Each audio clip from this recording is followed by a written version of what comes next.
welcome everybody to another edition of Hot Program. I am your host with the most, all the way from the East Coast. And as always, folks, I am in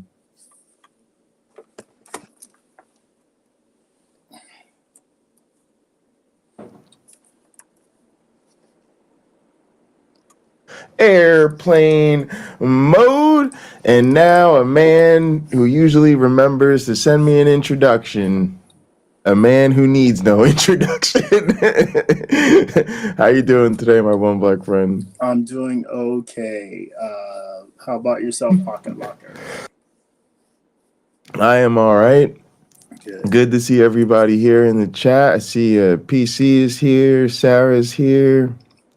Good to see y'all, ready to get it going. So today's one of them topics, man, and it's a bit. I don't know why. I think it's almost as silly as last week's topic. Can Christians get high? But for some reason, it seems way worse. Like way worse. And it's a video called "God Showed Me the Demon Behind Masturbation." And for some reason, I feel like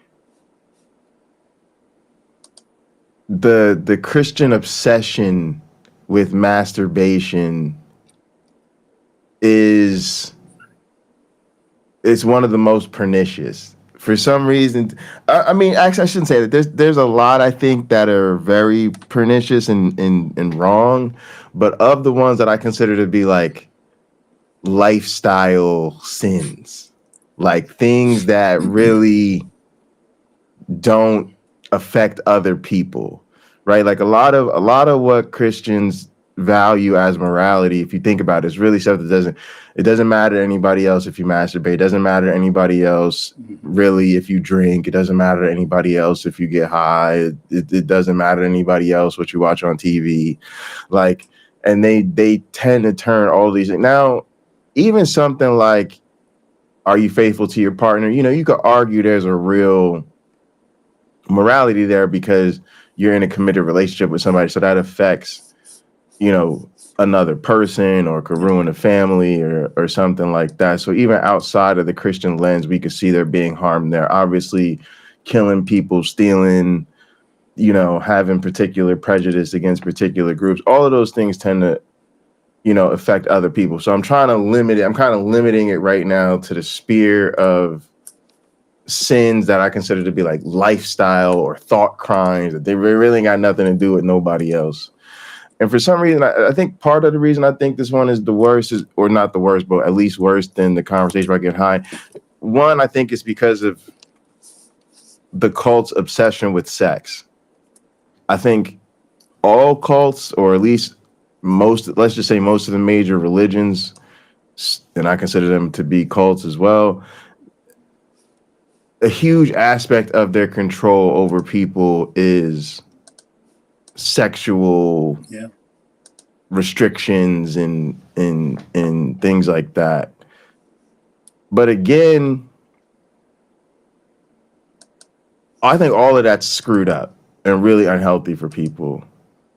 But this one, especially because it's like, it's your own body. It's your own body.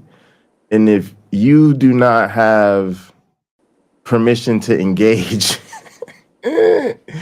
then who does? Carrie, good to see you. Go ahead, my old black friend. I agree. It's one of the control over what is considered the truth is a good way cults keep you reined in. Sex, telling you what to do with sex, like you can have sex with this person, not with this person. So it's really amazing how thousands of years ago people figured this out. It's nothing new. It's nothing new, and they know they've got you. And it's in a way, it's a false promise of security that is effectively used to control people. If you do this, you're gonna be on the straight and narrow. Now, they can make a good point with, well, you're not gonna get an STD if you don't have sex. Well, it's unlikely that you will, I suppose. But there's other stuff you're not gonna get experience if you don't. Even with like the Quakers and Shakers, I think one of those, they didn't have sex, so they sort of died out over time. New people would join, but the ranks got rather thin, because even though you could be married, you could have been married for 20 years when you join that religion. I forget which one it is. Then sex sort of disappears from the picture. Something that probably brought you together closer is now forbidden. And that's given up for what? The sake of God? What are you really going to spend the extra time praying? Probably not. Yeah, sex is an interesting one. Kind of like I spoke about last week. I remember being with my Jesus wife and being so ashamed that we had sex that I was like,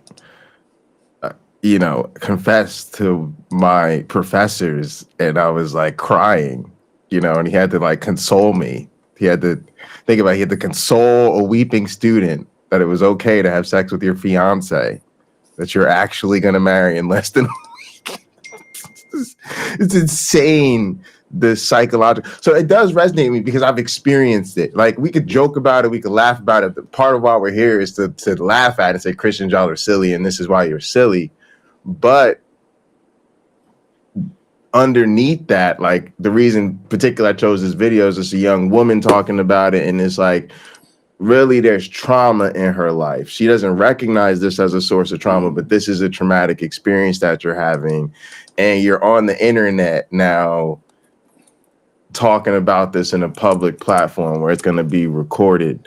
And things like that. So it is a serious issue in terms of the guilt and shame that it lays on people. The sex thing is interesting, though, because I understand even that, because it's another person involved. I understand whatever. If you want to just be bonded to one person and that's your first person and then y'all are together forever, whatever. But, I think for a lot of people, especially in the modern world, knowing how important sexual chemistry can be to a relationship, for a lot of people, that's part of the getting to know each other process. That's part of the figuring out, are we a good match? Because I don't want to mess around and commit to you for life, and then it turns out there's something about the way we get down that just doesn't work or makes things difficult. But again, that doesn't even apply when you're talking about masturbation. Although I will say, for a lot of people,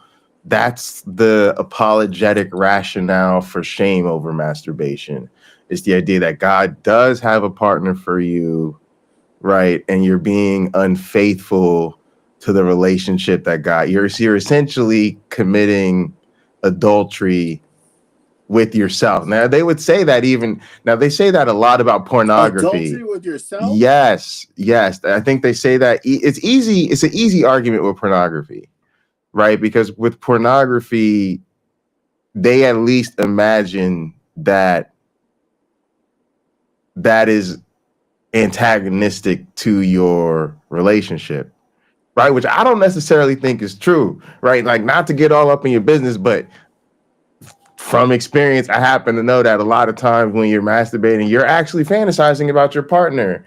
Like, you're either thinking about things you appreciate about them or things you want to do with them or whatever. But I think there's a case that a lot of honest people would make that are serious about this, would say, no, I don't see it as dishonoring. I felt that way. I've been in relationships where my partner masturbates literally the last thing I'm concerned about. I walk in the room. Oh, I'm sorry, baby. I didn't mean to interrupt you. I'll be back. And I go play some fucking video games till she finished. Like, it's because it's just something that space we give each other. And then I do think for a lot of people, like, it helps them think of stuff, or there's a lot of couples that probably even that masturbate together, been part of them experience too. That's a fun way to get down with your partner. Not everybody does that, but some people do. So I think it's a it's an unsafe assumption, but I do think with pornography, they think that that's obvious, right? Because you're watching another person or you're seeing another person naked and lusting after fantasizing about the person you're seeing naked or whatever. But I think even if you were just in your room by yourself reading a romance novel or literally just stimulating yourself with no external muse because it's Thursday. Because it's Thursday, yeah. Yeah. I think even then they would try to make the same argument that you're somehow breaking the vow that God has for you or something. Well, Pocket Locker, I was in a two story. So 1,000 years ago, when I was a Bible believing Christian, I was in a men's group where the topic came up like, how do you control yourself so that you don't fall into sin masturbating? I'm not naming names because I don't remember the guy's name and I wouldn't say it anyway, but he was married and his wife saw him masturbating. In his mind, he considered it an act of unfaithfulness to his spouse. Yeah. I was stunned by that, and I thought instead of going out and banging an actual person, else, like yes, an actual person other than you, I would call that a win. That's what I'm saying. Yeah, now I don't know what was on his mind, right? Was he fantasizing about Angelina Jolie or his wife, who probably didn't look like Angelina Jolie? But see, I think that's why. I think what it is, a lot of times it is that, and a lot of times it's the women, because I remember even coming up, like in high school, there were certain girls who I don't even know if it was necessarily due to religion. I think it probably was looking back at it, but that wasn't the explicitness. But there was definitely girls who, like, I would have guy friends and they would say that they really weren't allowed to masturbate because their girlfriend considered that cheating. And it was like a whole big issue, which of course was a problem because they're young teenage boys. So of course they masturbate. And then it's just like a whole drama. Mm-hmm. Matter of fact, as I was preparing for this episode, I was like reading online about masturbation, just because your mind does that when you're preparing a show. And I remember that was one of the things that came up as one of the side effects. Because what they were saying is like, it's a perfectly healthy activity, but if taken to an extreme or certain situations, there could be issues. And first issue was like shame. The first issue was shame. It was literally like, due to religious or whatever beliefs, a lot of people feel shame. That's silly, but that's a real risk. And then like that's that was another one of those things that came up, was that if you're in a relationship and your partner doesn't want you to do it, so you have to be secretive about it, you now have an issue with secrecy and communication, right? Because, that's what I was saying before about my partners. Like, I've been in partners where that was just, we considered that part of our sex. We're sex partners, right? And we consider, like, I have a sex life with you as my partner or whatever partners. And I also have a sex life with myself.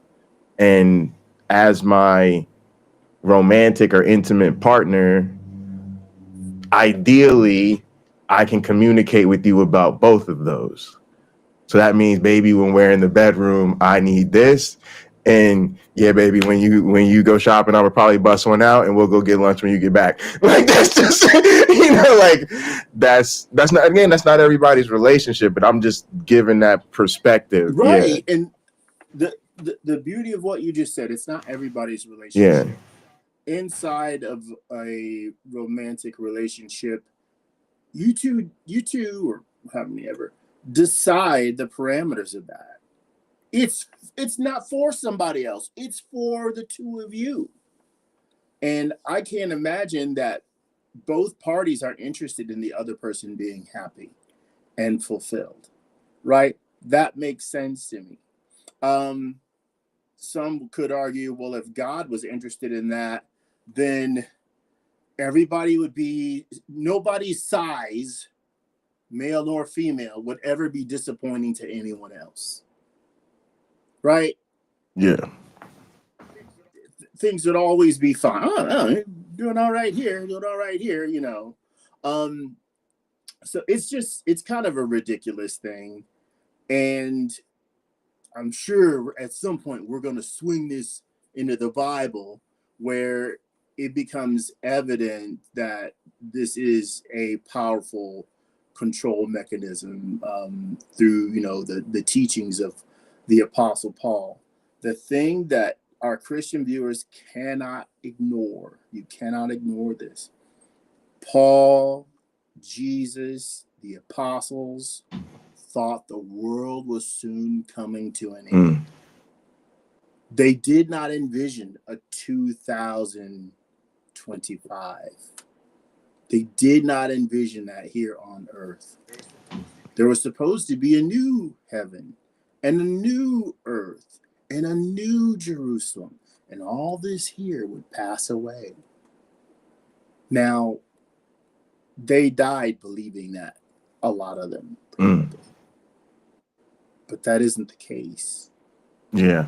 All right, well, let's go ahead and jump into the video and see what we got and see what we get through. All right, let's switch that up. There we go.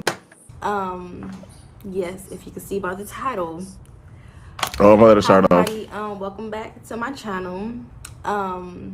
Yes, if you can see by the title, I am going to talk about this today. And if you're new, hi, my name is Kwa. I am a believer of Jesus Christ. I am a baby Christian. And I am here to spread the gospel and being obedient to my Father, Jesus Christ. So please, I'm pretty sure if you click on...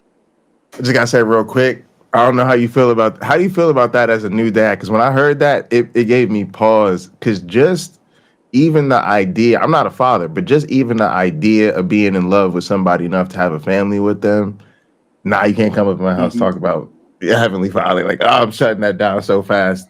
Oh, I'm shutting that down so fast. No, hell to the no. Well, as I mentioned before, my daughter, I adore her. I love her. And I'm excited to see how her mind develops over the years. I'm going to support her to some degree with her religious journey. I mean, obviously, there's a lot of thinking she has to just do on her own. But if she asks me questions, I'm going to be there to answer them and happily do so.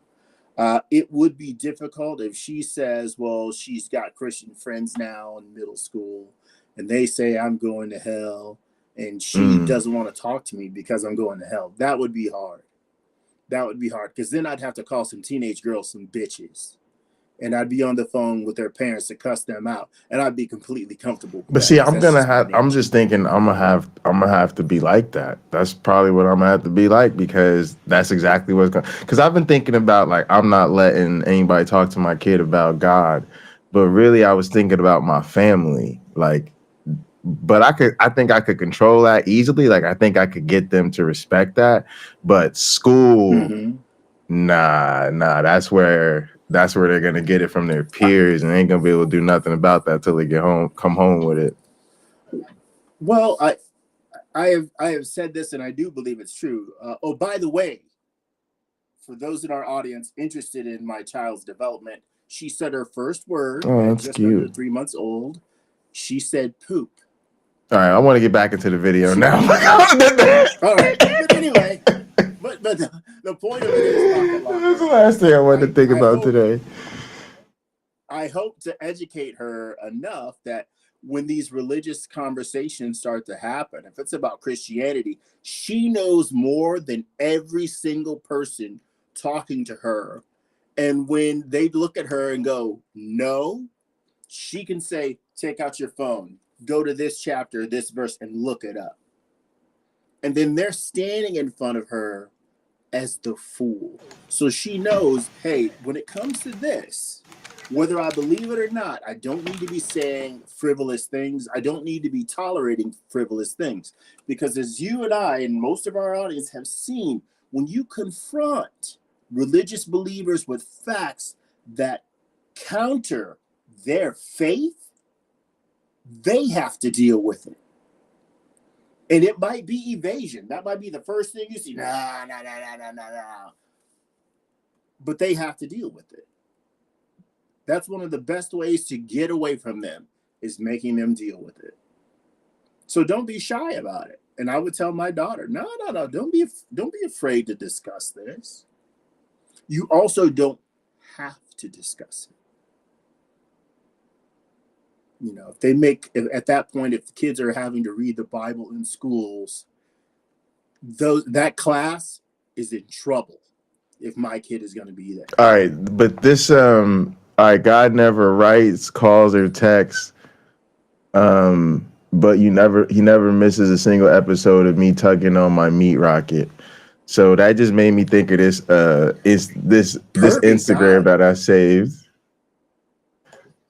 What does it say? It says, on the phone with God, making sure I'm signed up for the quote unquote blessed and highly favored package for 2025, and not the quote unquote trials and tribulations package I'm on now. Which is funny, right? But I made a comment that says, and it's just like your fairy tale God to not respond. This is a cell phone and y'all don't even know. Joke's on you. God ain't real. a cell phone. It is a cell phone on a cell phone. Exactly. Well, I got. But this is God, right? This is God. You just ringing. Definitely. I'm now, and Pakalaka, you might be proud of me. I am now at the point where I will straight up say on Instagram, God's not real. Oh, beautiful. Yeah, I have to. It's where I get the most explicit. That's where I'm just like, grow up, get over it. It's not real. It's not real. But I can also say, so all these other faiths, you see all these other people celebrating their faiths, whatever it is, you almost can't be critical of them, because what you believe, if you just had somebody explain to you what you believe, like describe Christianity in less than a paragraph, you're gonna realize that sounds effing ridiculous. Exactly. Just like the dude who believes in Ganesh or Ganesha, or Hanuman or Zarathustra or Thor, like, that doesn't sound so plausible. Yeah. And I got in a discussion yesterday with a guy who's like a spiritualist and a guy who was a lifelong Christian. Outside of the grocery store, I was taking my daughter in there so I can buy some groceries. And one of them wanted to see the kid, and we got in this conversation, and another person joined in. But I had to tell them both, what you believe is wrong and what you believe is wrong too. But you're welcome to it. Right. I got presented with Pascal's wager.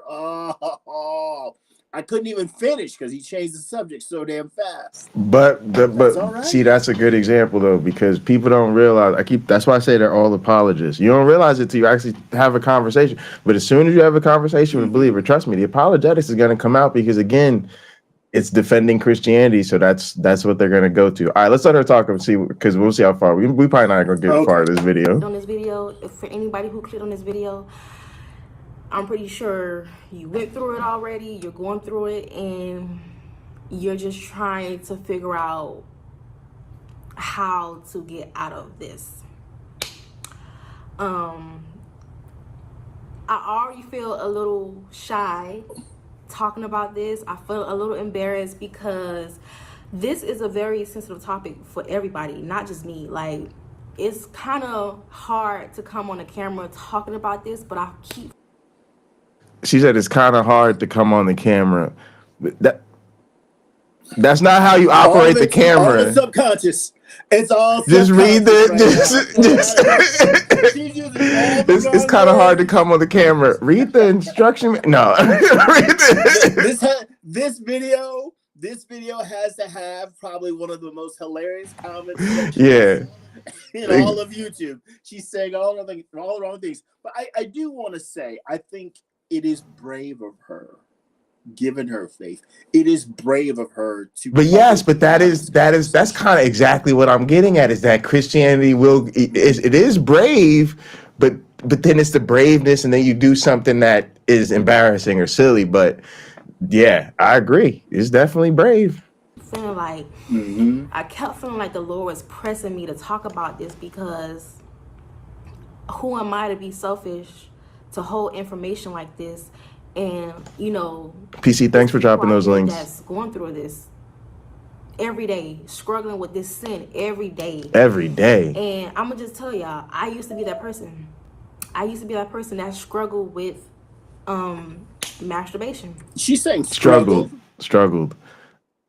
It sounds like she's saying struggled. I think that it is brave of her, and also it's interesting. Like, it was good to pick her because it is in most churches focused on the men, and so it's good in a sense that she's talking about masturbating as a woman, but then of course it's all the Christian shame and everything. It's just terrible. So before we get into this video, I want y'all to close your eyes and bow your head, and I just want y'all to listen to this video, open your heart, open your mind, and I just want y'all to know that I'm not here to judge anybody, because who am I to judge? Because I don't want anybody judging me.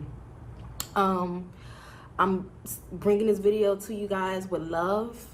I'm not gonna be mean on here. I'm not gonna be trying to make nobody feel bad. This is not what I'm here to do. I just so she's gonna do all those things. To share something that the Lord showed me, and I know it can help somebody else.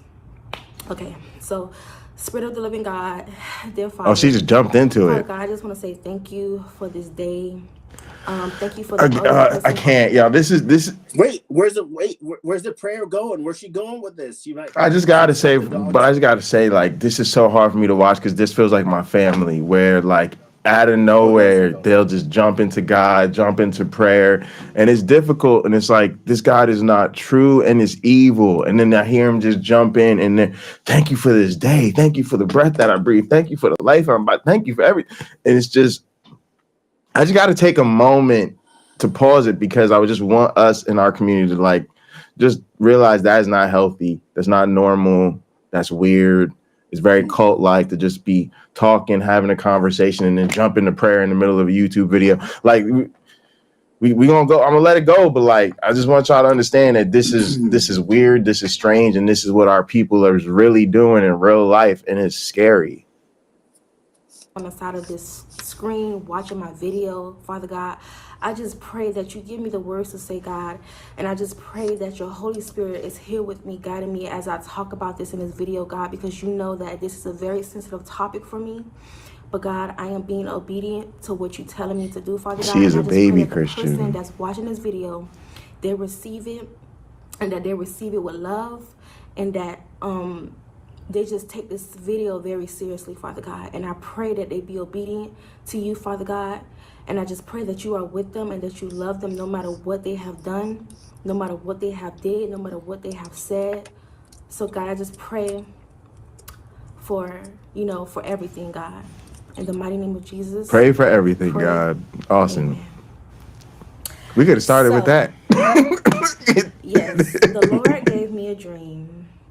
July, I have it right here. I wrote it down, y'all. I wrote it down. Sure did. He gave me a dream July 7th, 2024. Oh, Carrie, man. So God told me to videotape myself. But apparently God told her, God came to her and said, you need to go on YouTube and you need to make a video about how hard it is for you to not masturbate. This is what I'm saying, y'all. This is a real life thing. The other thing I think is so interesting about this is I feel better about reacting to and engaging with believers more than apologists. And it's funny to hear her say she's a baby Christian. You could tell, because she's just got the enthusiasm and everything and the obsession with God and all that. But it's like she is a baby apologist, you know, because just in the era that we're in, where I think for a lot of people, if you turn to faith, that's going to end up in your content, it's going to end up on your social media, it's going to end up in just how you present yourself. And then, yeah, you're just going to be in that world of apologetics right away. So I think this is we should all be paying attention to this and really thinking about this, because this really does suggest to me that, like, if you are becoming a new Christian these days, like, you're going to be straight into apologetics, like, right away. Right away. October. So this was probably like what, 3 months ago? Hey, maybe? Austin. 3 Hey, or 4 AR. months ago. Don't quote me. Good to see you, But bro. yeah, he gave me a dream. Oh, sorry, y'all. So one night, on this night, Also, AR, I'm trying to have some fun and games on Purple Stream for the holiday stream. I'm doing Christmas Eve, I think, 10 to 11 p.m. Eastern. I'm gonna try to, like, do some dominoes or something, like play some games. So it'd be great if you're around, if anybody else is around, like, come through and let's try to have some fun. I'm gonna try to make it like a more community stream and just have a good time and not talk about God for like an hour. So yeah, because this video is connected to the other videos, you know, that I made. But, you know, if you want to go back and watch, you can. If you don't, it's okay. But the reason why the Lord, you know, gave me this dream is because I was praying to God, because God was like transitioning me from leaving from my friend house. I was staying with a longtime friend, and during that time, you know, the Lord kept nudging me to leave, and I was just like, I was asking myself, like, is this me telling me this, or is the Lord? Yes, you telling you this. So, the feeling, like, over the days to come, the feeling just got intensified. Like, I kept feeling like I needed to leave, but I was afraid, because I'm like, okay, Lord, if I leave, where am I gonna go? So one night, I was really down. I was crying, and I just got in the closet, y'all, and I was praying to God, and I was like, God, if you're with me, I need you to show me a sign. I need you to speak to me. I need you to give me a dream. You need to get out, because if I come in my house and I find you in a closet just praying and crying, girl, I'm giving you a place to stay. We chilling, like, ain't nothing even wrong. Like, we just kicking it. Like, was they doing something to you, or like they just wasn't Christian enough, or what? But it's so funny. The other thing I was thinking about is this: how Christians get each other, because I don't think Christians believe each other's stories necessarily. Like, when you be talking about, I don't know if this is just my brain, or if God just did it to me. I think a lot of Christians feel the same way. Like, when you tell them, like, oh, I'm praying to God about my living situation and God told me to do this, I don't know if they believe you necessarily, but they all use that language and they have to validate it. So at some point, it's like, if you keep saying God is telling you something, Christians been telling you, well, just pray to God and God will tell you what to do. Just pray to God and God will tell you what to do. Just pray to God and God will tell you what to do. So eventually somebody said, I've been praying to God and this is what God told me to do, they don't even necessarily have to agree with it, but they can't go against it. They're like, oh, yeah. It's just so weird. It's so weird. I need somebody to come say something to me, because I need to know, like, if I leave, you're gonna be with me. I need to know that this is you telling me to leave, and I need to know, like, yeah, you're with me. Like, that's all I needed to know. Like, was the Lord was with me? Like, the Lord heard me. I needed to know, like, the Lord heard my prayer, right? So that night, heard my prayer. The Lord gave me a dream. So I'm gonna read it to y'all. Okay. I dreamed that I was in a house with two people, and I seen the spirit of masturbation. So the Lord showed me the spirit of masturbation. It's not even a spirit, it's a demon. This was a demon of masturbation. This demon was so big, so, you know, it was just hideous. It was ugly. It was sloppy. It was nasty. And the Lord was showing me that's how it looked in the spirit. Like, this is the spirit of the masturbation. The spirit behind that is nasty. So Why? That's another like that's a very strong statement. The spirit behind that is nasty. Like that's a very strong value judgment. And again, y'all, we're talking about putting your hands on your own body. That's what's so crazy to me about all this. To really and view so much evil in this that feeling of disgust with touching your own body. And how does it not lead you to have a bad image of your own body? Like we're trying to do better self images these days. We're trying to do better mental health. And a lot of that is like body positivity. But if you think that your desire to touch your own self is driven by evil, I just can't see how, and it's disgusting. I don't see how that could help you have a positive image of your body and like self-acceptance. Well, it's funny, a lot of the Christian religion, not a lot, it does hint at not being able to accept who you are. You're not supposed to. Yeah, right, yeah. There's so much emphasis put on change. One of the most astonishing things about it is when Jesus says, "No one is good but God." Now, come on, Jesus, you already got problems.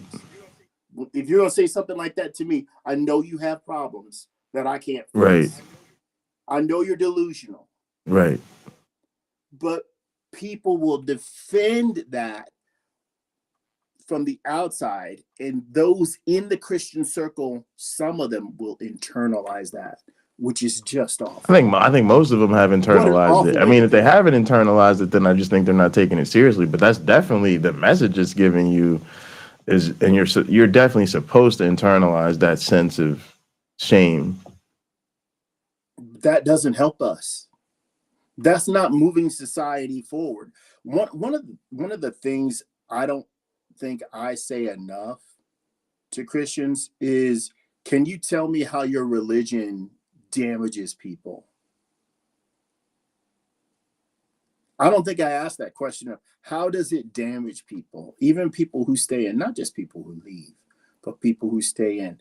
There have to be, people have to have honest answers for that. And I think this is one of those ways of making people feel ashamed and unworthy when they're doing their level best. And I think if we had a friend, a brother or sister trying to do any activity where they're trying to improve themselves, we can be proud of them when we see them trying, even if they stink at it. Man, they're putting in the effort, and someday they might do that so well they can teach it for money, right?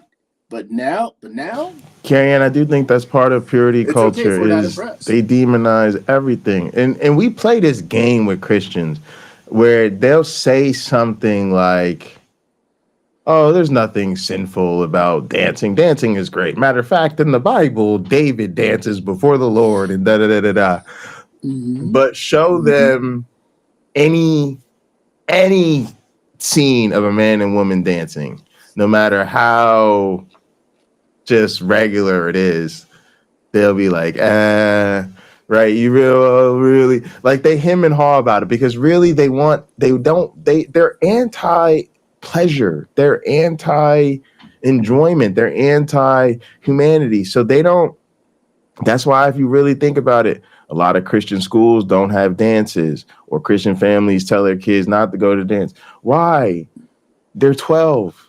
Like, they're 12. Like, let them go. No, they don't want them dancing with the crush. They don't want them.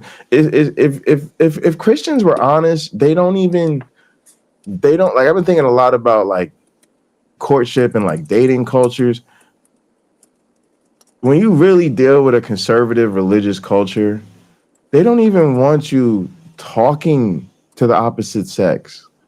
Christians don't think it's okay. Like, talk to this young woman right here and ask her, is it really? She will tell you, they really don't even want her talking to men.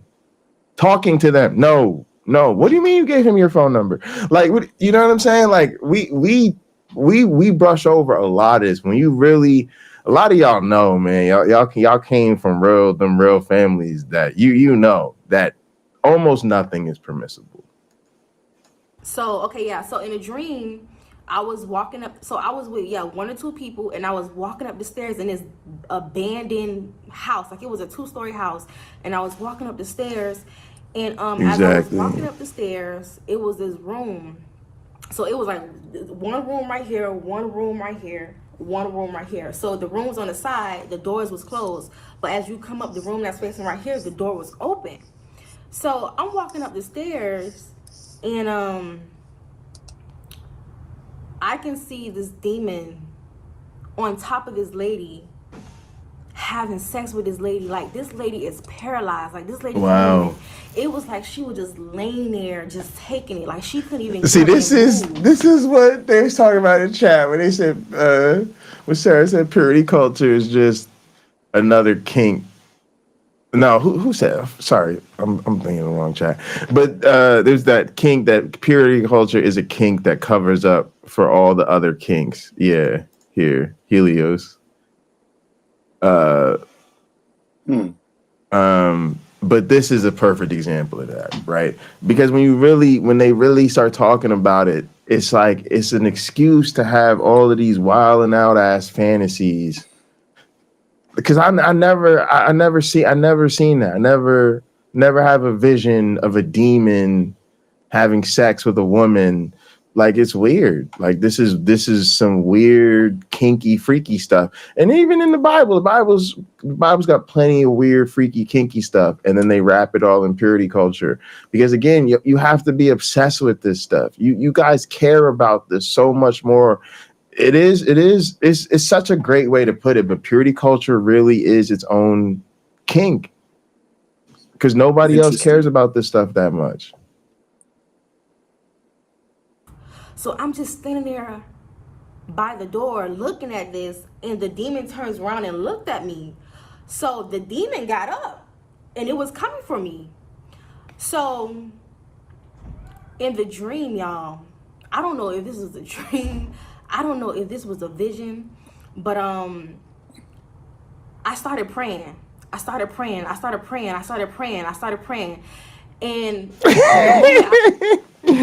y'all, hang on a sec. This was a vision. Look at her shirt when she said she started praying. But I started praying. And the moment it looked like she was going at it for a second. Like, let me see your hands. Let me see your hands. Like, you can't see your hands. She said, "Were you praying, girl?" Vision, but watch your shirt. I started praying. She's probably just doing this. I know she is, but it just the look of her just got me. That's because that's this video, man. This video turned me into a 16-year-old. The moment I started praying, y'all, the demon was getting angry. This demon was getting mad. This demon was getting frustrated because the prayer I was praying to keep this thing away from me. And in the dream, the Lord was showing me every time you stop praying, this thing will come back. So every time in the dream, I would like stop praying, it will try to creep back in. And every time I start praying, it'll go away and it'll be mad or frustrated. So that dream was so powerful and so strong, y'all, that I just knew that dream was from the Lord, because I have never experienced a dream so vivid like that, a dream that was so strong. And mind you, I had this dream at 12:47 a.m. But again, it's like, it's kids dying of cancer and starvation, and there's bombs going off. Can God come down here and tell us like who's on the right side so we could end this war? But it's so weird. Again, he never missed up. But he got time to give you a dream about a demon having sex with some woman that somehow is telling you about the evils of the spirit of masturbation, and he's there to make sure the right team strikes out and the other right team makes a basket. But when it comes to solving these real world problems, he ain't got nothing to say. Oh, and apparently also in America, most Christians voted for a rapist and an insurrectionist who lied to them about the election. Apparently God ain't had nothing. He ain't want to tell them people nothing. He ain't want to come down and say, hey, y'all know the other candidate is actually a Christian and goes to church and has actually apologized for the sins that she's committed. They ain't care about any of that. This is why I'm just so, no. It's just so pathetic, y'all. It's so pathetic and so obviously not true. And I feel bad for her, but no amount of feeling bad for her, I like to think, would stop me from telling her this is not true and she needs to do better. Like, that's where I'm at right now. That if we really gonna have compassion for people, like, yo, I don't even think I'm going home for Christmas. I ain't even gonna lie to you. It's my first year back home, and I'm supposed to be home, and now I'm supposed to be home. I'm supposed to be able to go home for Christmas. I'm not even going, y'all, because I know I ain't gonna be able to hold my tongue. As soon as somebody say something about Jesus, I'm gonna just be shutting it. So I think I've been thinking like I might just go. I'm gonna either try to go like the day before, or I might have to just go like the day after and talk and just be like, I'm not doing this no more. Cause I can't even. I get so mad now when I'm in a room and people pray. I'm offended. Like, why didn't you? And again, if you don't want me to say nothing about it, then why are you praying in front of me? Right? You're giving yourself rights I don't have. You have a right to talk at me about Jesus. You have a right to shut down whatever social function we're having and turn it all over to Jesus. But if I say I don't believe that and I don't want to, and why are we doing this right now? I'm rude or I'm just not coming.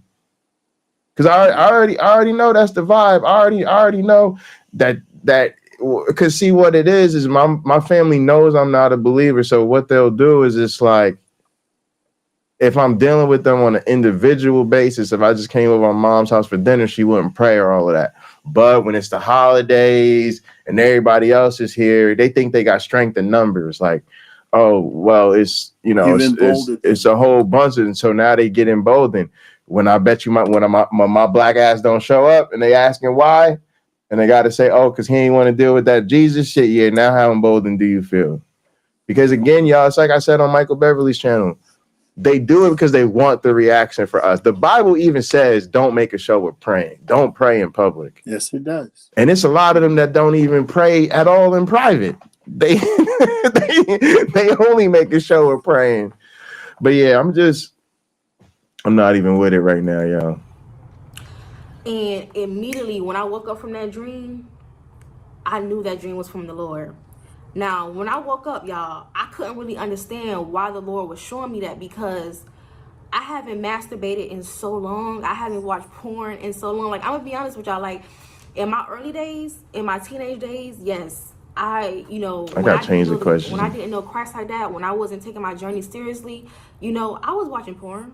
I'm not gonna sit on this camera and be like, oh, I'm so perfect, I'm Little Miss Perfect. No, I was watching porn like everybody else in the world was, Like everybody else in the world was, exactly.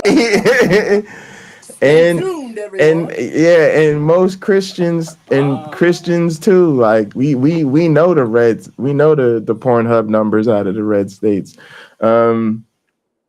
It's a perfectly normal behavior. So this is trauma to me, to see this person so distressed by her own desire to touch her body that she's really about that life. She made a whole YouTube video about it. And I just think for those of us that really like, this is motivating for me. Like, I'm using this to like suit me up. I'm using this to remind myself that this Christianity stuff ain't nothing to play with. I'm using this to remind myself that even the things that they say are petty or little, like, oh, like just be pure for God or whatever, that really is something so pernicious behind it. It's something so nasty, hate to borrow their word, but Christianity is nasty, and it makes me feel dirty. It makes me feel gross. That's why I don't even want to be around it for Christmas, y'all, because it makes me feel dirty. Like I feel like I need to take a shower after I'm around people praying. What are we talking about? You're bowing your head to a monster. Do you not know, or you don't? You either don't know, or you don't care. And either way, you're not motivated to change. You're not motivated to find out. The thing I realized about my family, like a lot of y'all gonna realize about your families, this is not their year. This is not their year, y'all. And guess what? Last year wasn't their year, and next year not gonna be their year. You got people in your life that's been Christian for 40 years. We have to realize if we don't want our loved ones in this cult, we got to pull them out. They're not finna do it themselves. They do it. I'm gonna tell you so truthfully, y'all. Like the people in my family, y'all, they just want to run out the clock. Just ask them; they will tell you. They just want to be Christians for life. Believe them when they say that. That's exactly what they're saying. They just want to ride this Christianity thing out until death.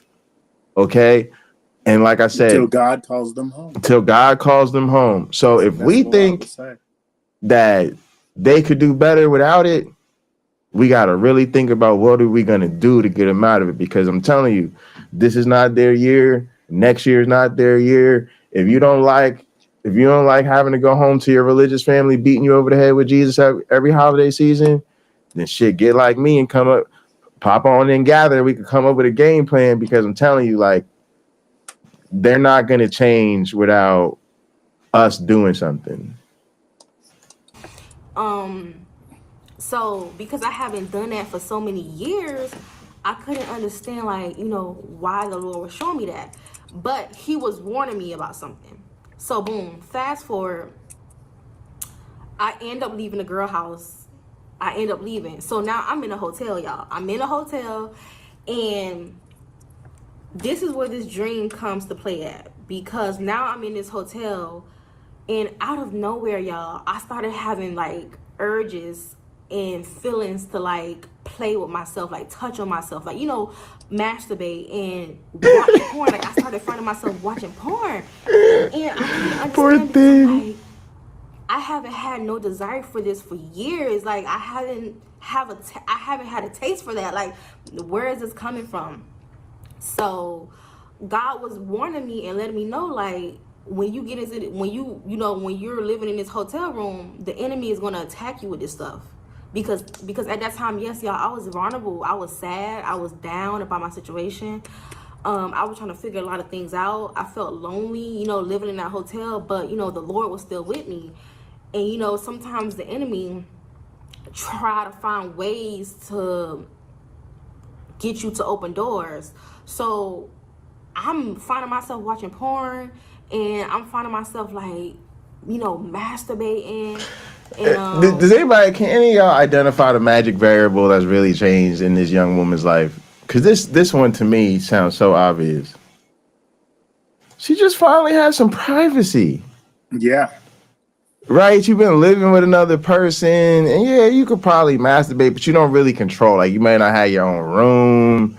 There's people coming in and out of the house all the time. So you don't really feel like that adult autonomy, like, this is my space and I control it, and I have privacy and ain't nobody gonna bother me. That's what it sounded like to me. She finally had some privacy, and she was like, oh, this is better. This is, masturbating always feels good, but trust me, it feels better when you got some real privacy and some time on your hands, and you ain't got to worry about being interrupted, because all of them things cause anxiety.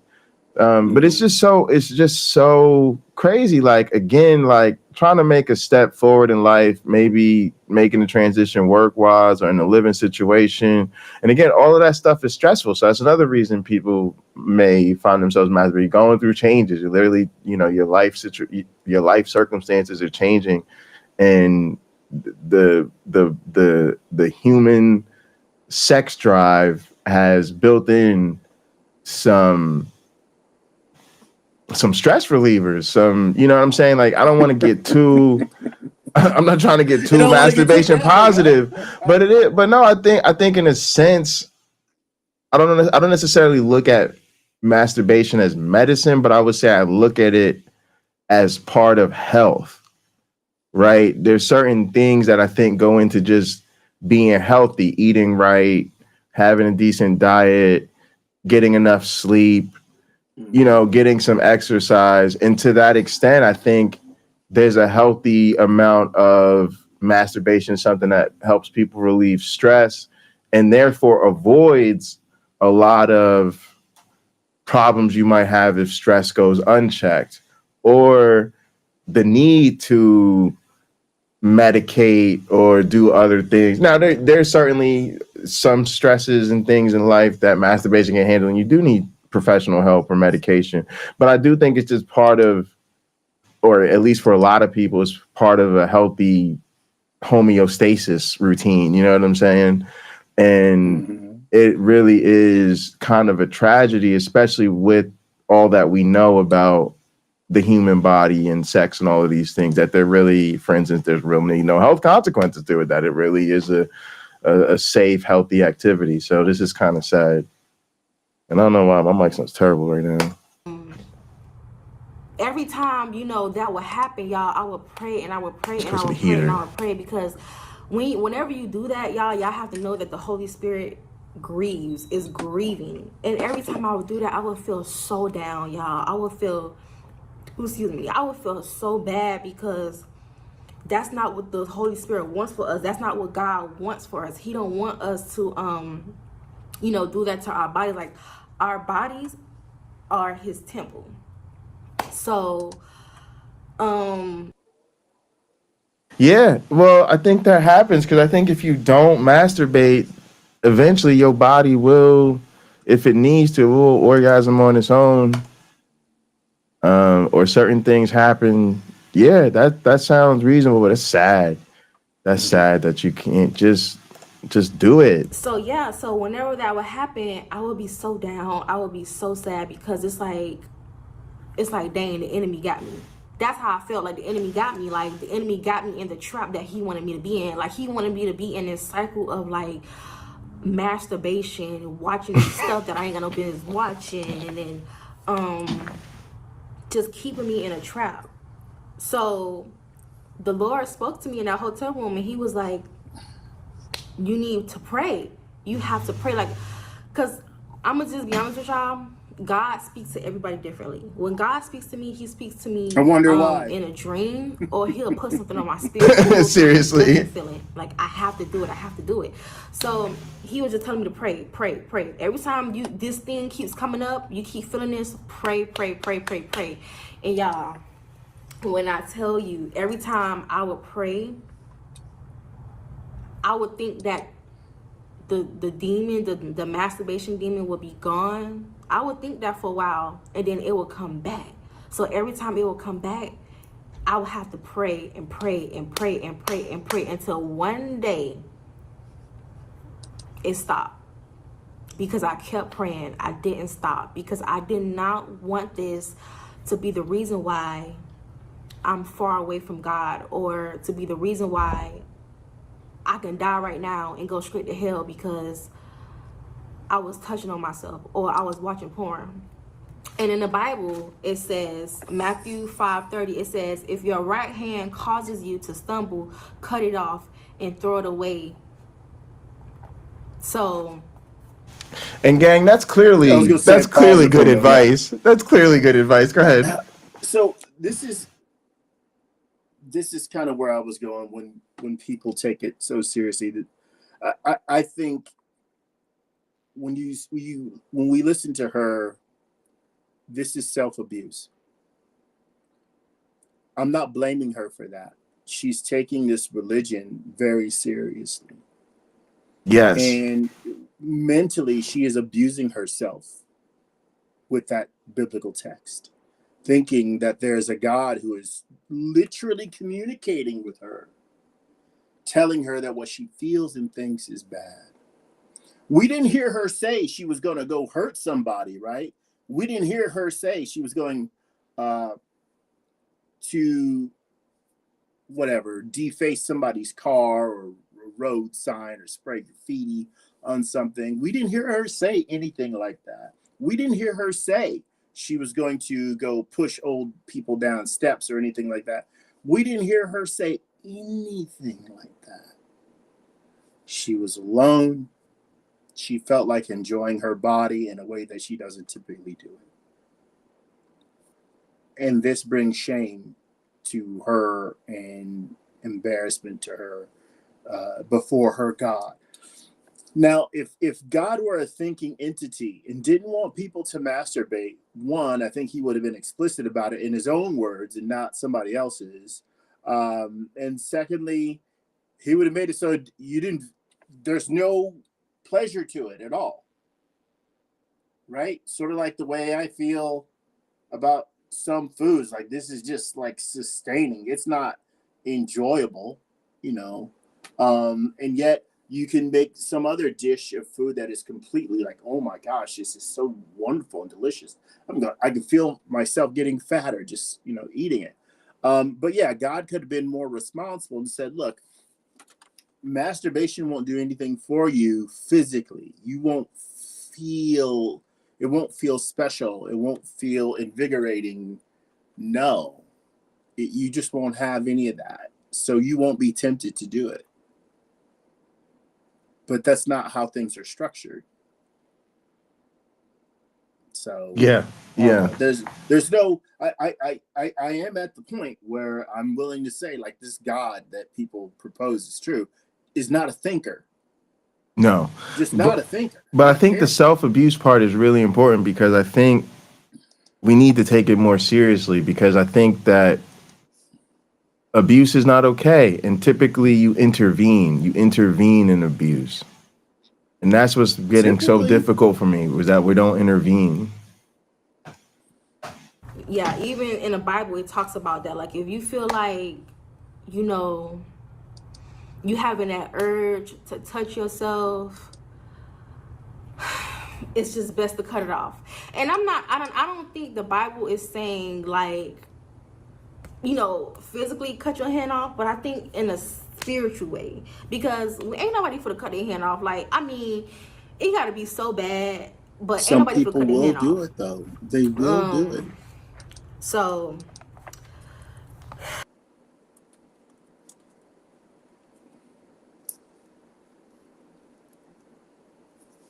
Oh, he had to unmute.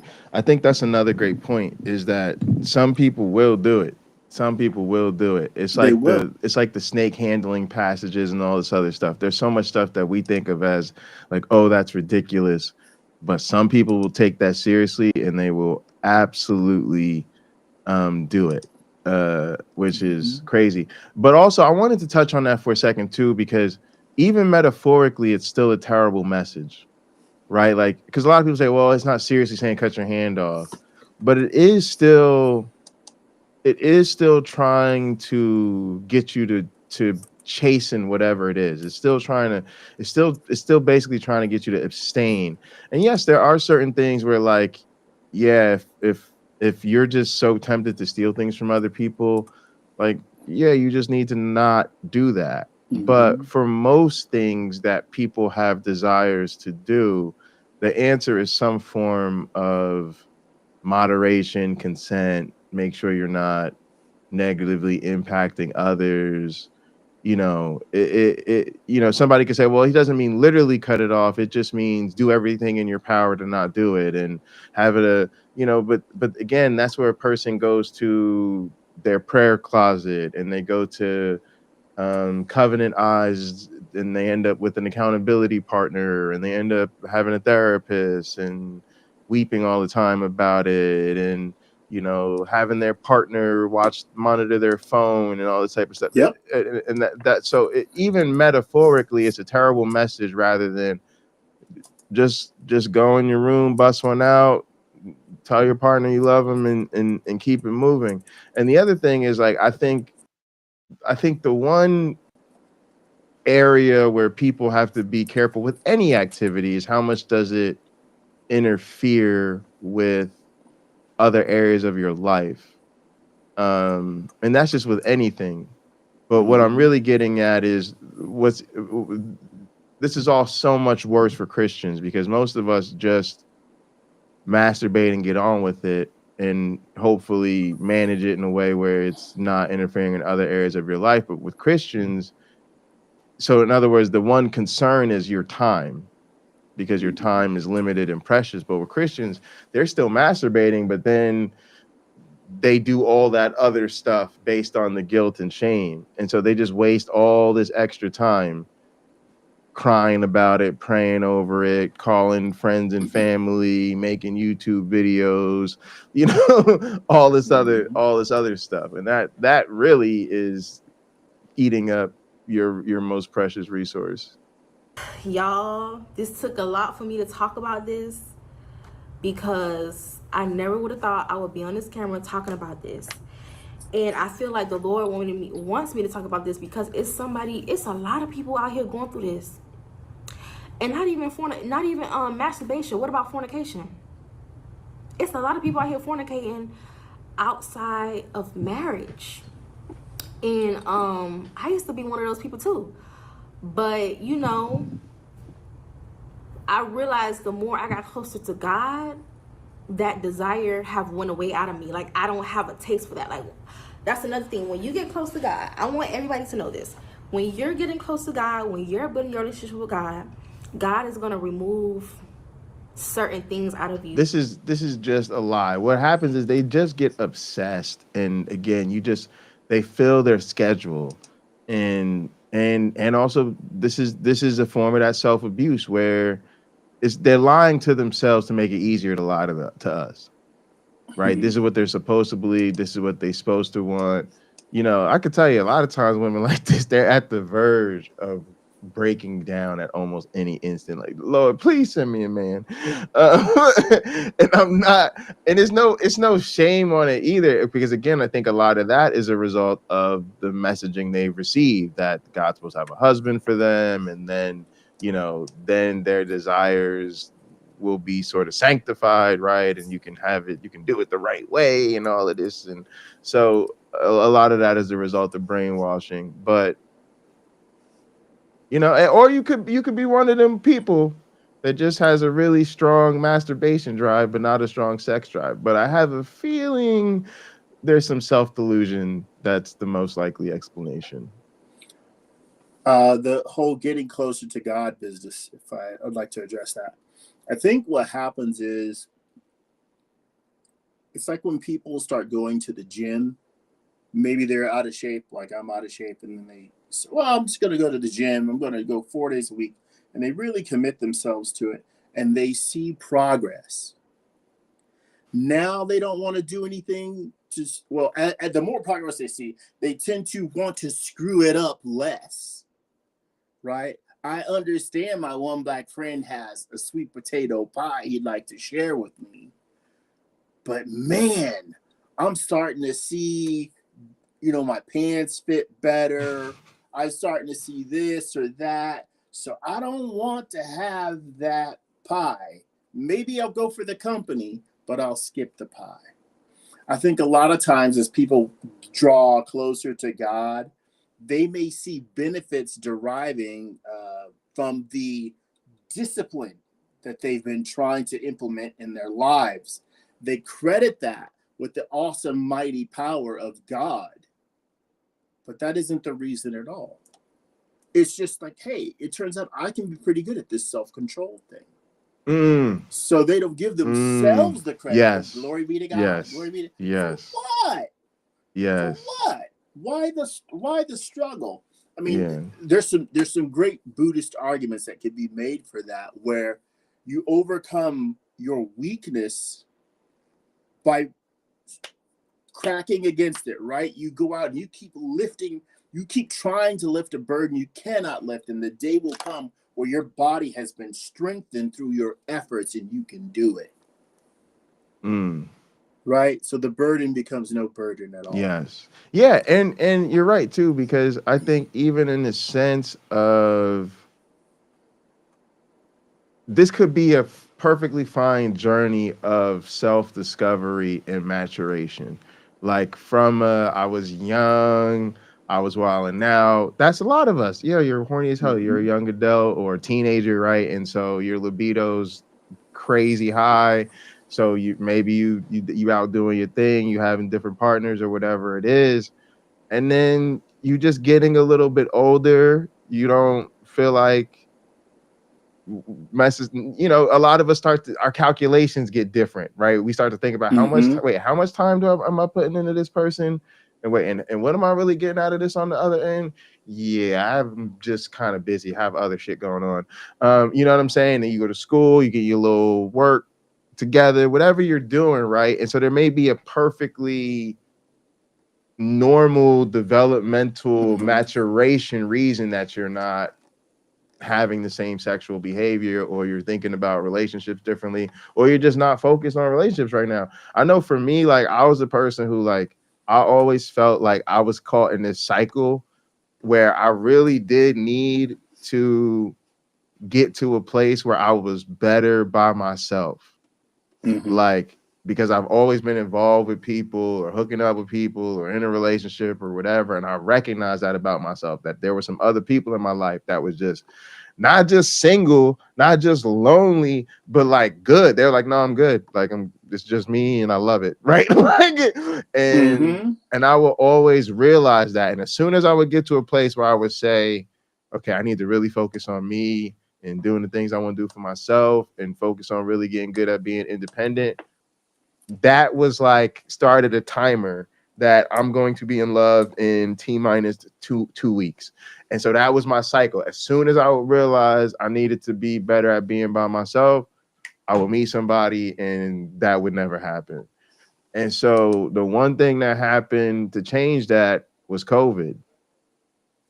Because COVID was isolation, but I had already been working from home for a long time. So I was like cool with it. I was good with it. I just wasn't meeting as many people. And all of a sudden, once I realized I was in a high risk group, I didn't want to meet people. Like, meeting, all of a sudden, women were riskier than they were, right? It was like I was less excited about the sex than I was worried you might get me sick. So dating just was not happening. And so that was the one side effect, was because of this community largely and streaming and a lot of different things. I finally got good at being by myself. I was like really, really, really comfortable being single.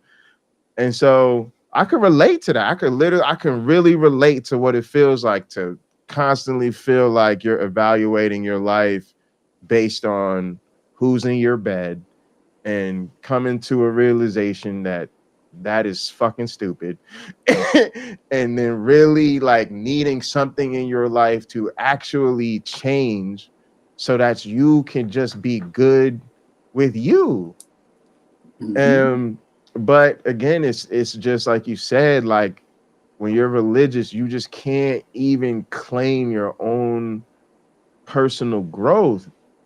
And then you can't keep growing, because you have to own your own personal growth and now decide, like, okay, do I keep doing by myself, or like now, like now I'm trying to do a relationship. Am I ready to now take the more independent me and actually bring a better me to a relationship? Okay, let's try that challenge. You see what I'm saying? But I have to figure out what the next step is. I can't, you know what I'm saying? And I feel like she not owning her personal growth, so she can't really dictate what the next step is. It's going to be the cult and the religion and the nonsense that tells her where she needs to go. It's sad, man. It's just sad. But look, this kind of been a silly one for us and kind of sad, but and I'm getting serious, but like the chat's been on fire and they're having a good, so this was their episode. This was an episode for chat to really have a good time. But AR said somebody needed to tell the Israelites that it was a metaphorical cutting off. They didn't need to do circumcision. Oh, that shit had me rolling. That you have been struggling with. Now, when the Lord removes those things, you cannot go back to it, because when you go back to it, it gets 10 times worse. It gets 10 times harder. Take it from me. I've been there. And God does not want us to fornicate outside of marriage. He does not want that for us. He wants us to, to be married, with our partner and do it the right way. And what is worse? Is it really worth you losing your soul? Is it really worth you standing in front of God on Judgment Day and God saying, "Depart from me, I never knew you," all because you wanted to please your flesh, all because you wanted to, fornicate outside of marriage, all because you wanted to watch something that you should not be watching.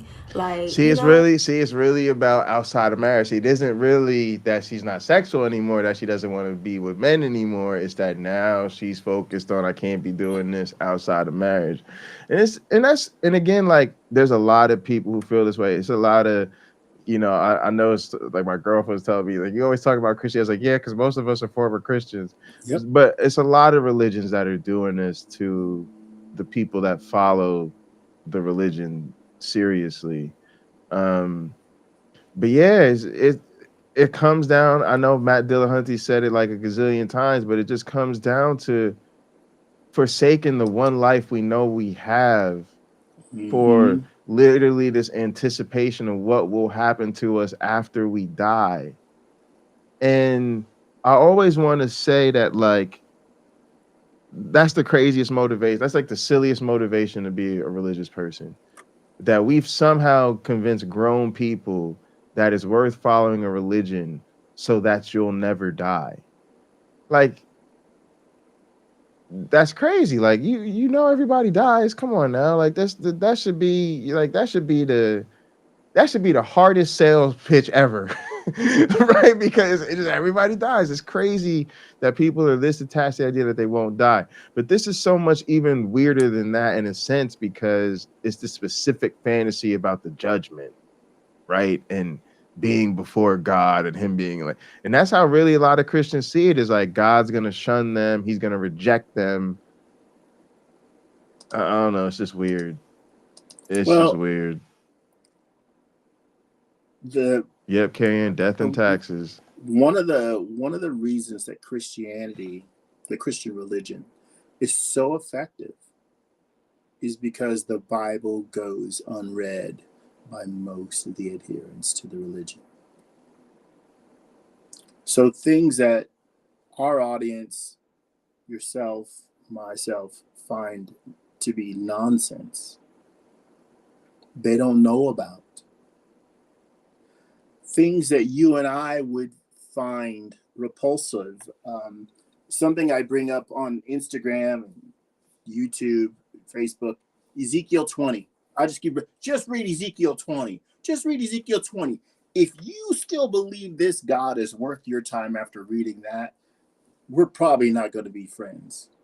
We're probably not going to be friends, because it is one of the most disgusting commands in the whole, admissions in the entirety of the Bible. One of the most disgusting. So if you could love God in spite of that, I don't know that we have a lot to discuss for as far as theology goes, because it's sort of an anything goes after that. And we see that with people in the Christian religion. It is anything goes if God does it. For not every Christian, because there are those who will say, and this is one of the most beautiful things I've ever heard from Christian people, my God wouldn't do that. but I mean, think of the process going on in that person's mind. I've just told them something horrible that's in the Bible, and their God, their concept of God, what they're saying to me is, if what you said is true, that is not a God I would worship. They don't out and out say that. Right. They say, my God wouldn't do that. Yeah, but the thing is, this is your God, because this is where you got your God from. And I love how people, it's crazy to me that people, there's a lot of people like this, especially even the ones I think unfortunately do this the most, actually the non-religious believers. They're able to say certain things. They in other words, they recognize that parts of, or in many cases, most of the sacred text is bullshit, but they somehow think they must still be right about the God idea itself, instead of, to me, realizing the people that were bullshitting you are the people that taught you about this God concept, and they taught you about this God concept so they could get you on the hook for all this other nonsense. Mm-hmm. But people don't realize that. It's like they say, no, this passage was wrong, no, or we really shouldn't have done that, and these people were messed up. Da, da, da, da. But damn it, if there is then a God in the sky that created us that loves, and I'm like, but the same liars are the people. I don't know. It don't make sense to me. Well, it's tough. I think, Pocket Locker, we must realize that, and our audience as well, we say things to, of course, obviously we focus on Christians. We say things to them that they aren't prepared to address, right? They don't have their, as I used to say, get your lie ready. They don't have their lie ready when we challenge them. Why? Because they didn't have any intention of lying. They're sincere. But now that we've exposed something, they have to think about it because they don't want to stop being sincere. Being ignorant might save them from that when they humbly say, well, I don't know. I'm not talking about the insulting kind of ignorance. I'm not insulting them. When they say, I don't know, or I don't understand that, or I have to look that up. I've been listening to a lot of Deconstruction Zone, the Deconstruction Zone channel. And when these Christians say, I'll have to go and research that. I don't know what you're talking about. I'm not familiar with that. It is so refreshing because unlike Frank Turek, who's just, I came to double down, baby, and they just tell you some more obfuscations so they can continue getting other people to believe more deeply, more sincerely, even though the argument is lost. Right. The argument continues, but the argument is lost. I think we need to approach it just like with this lady.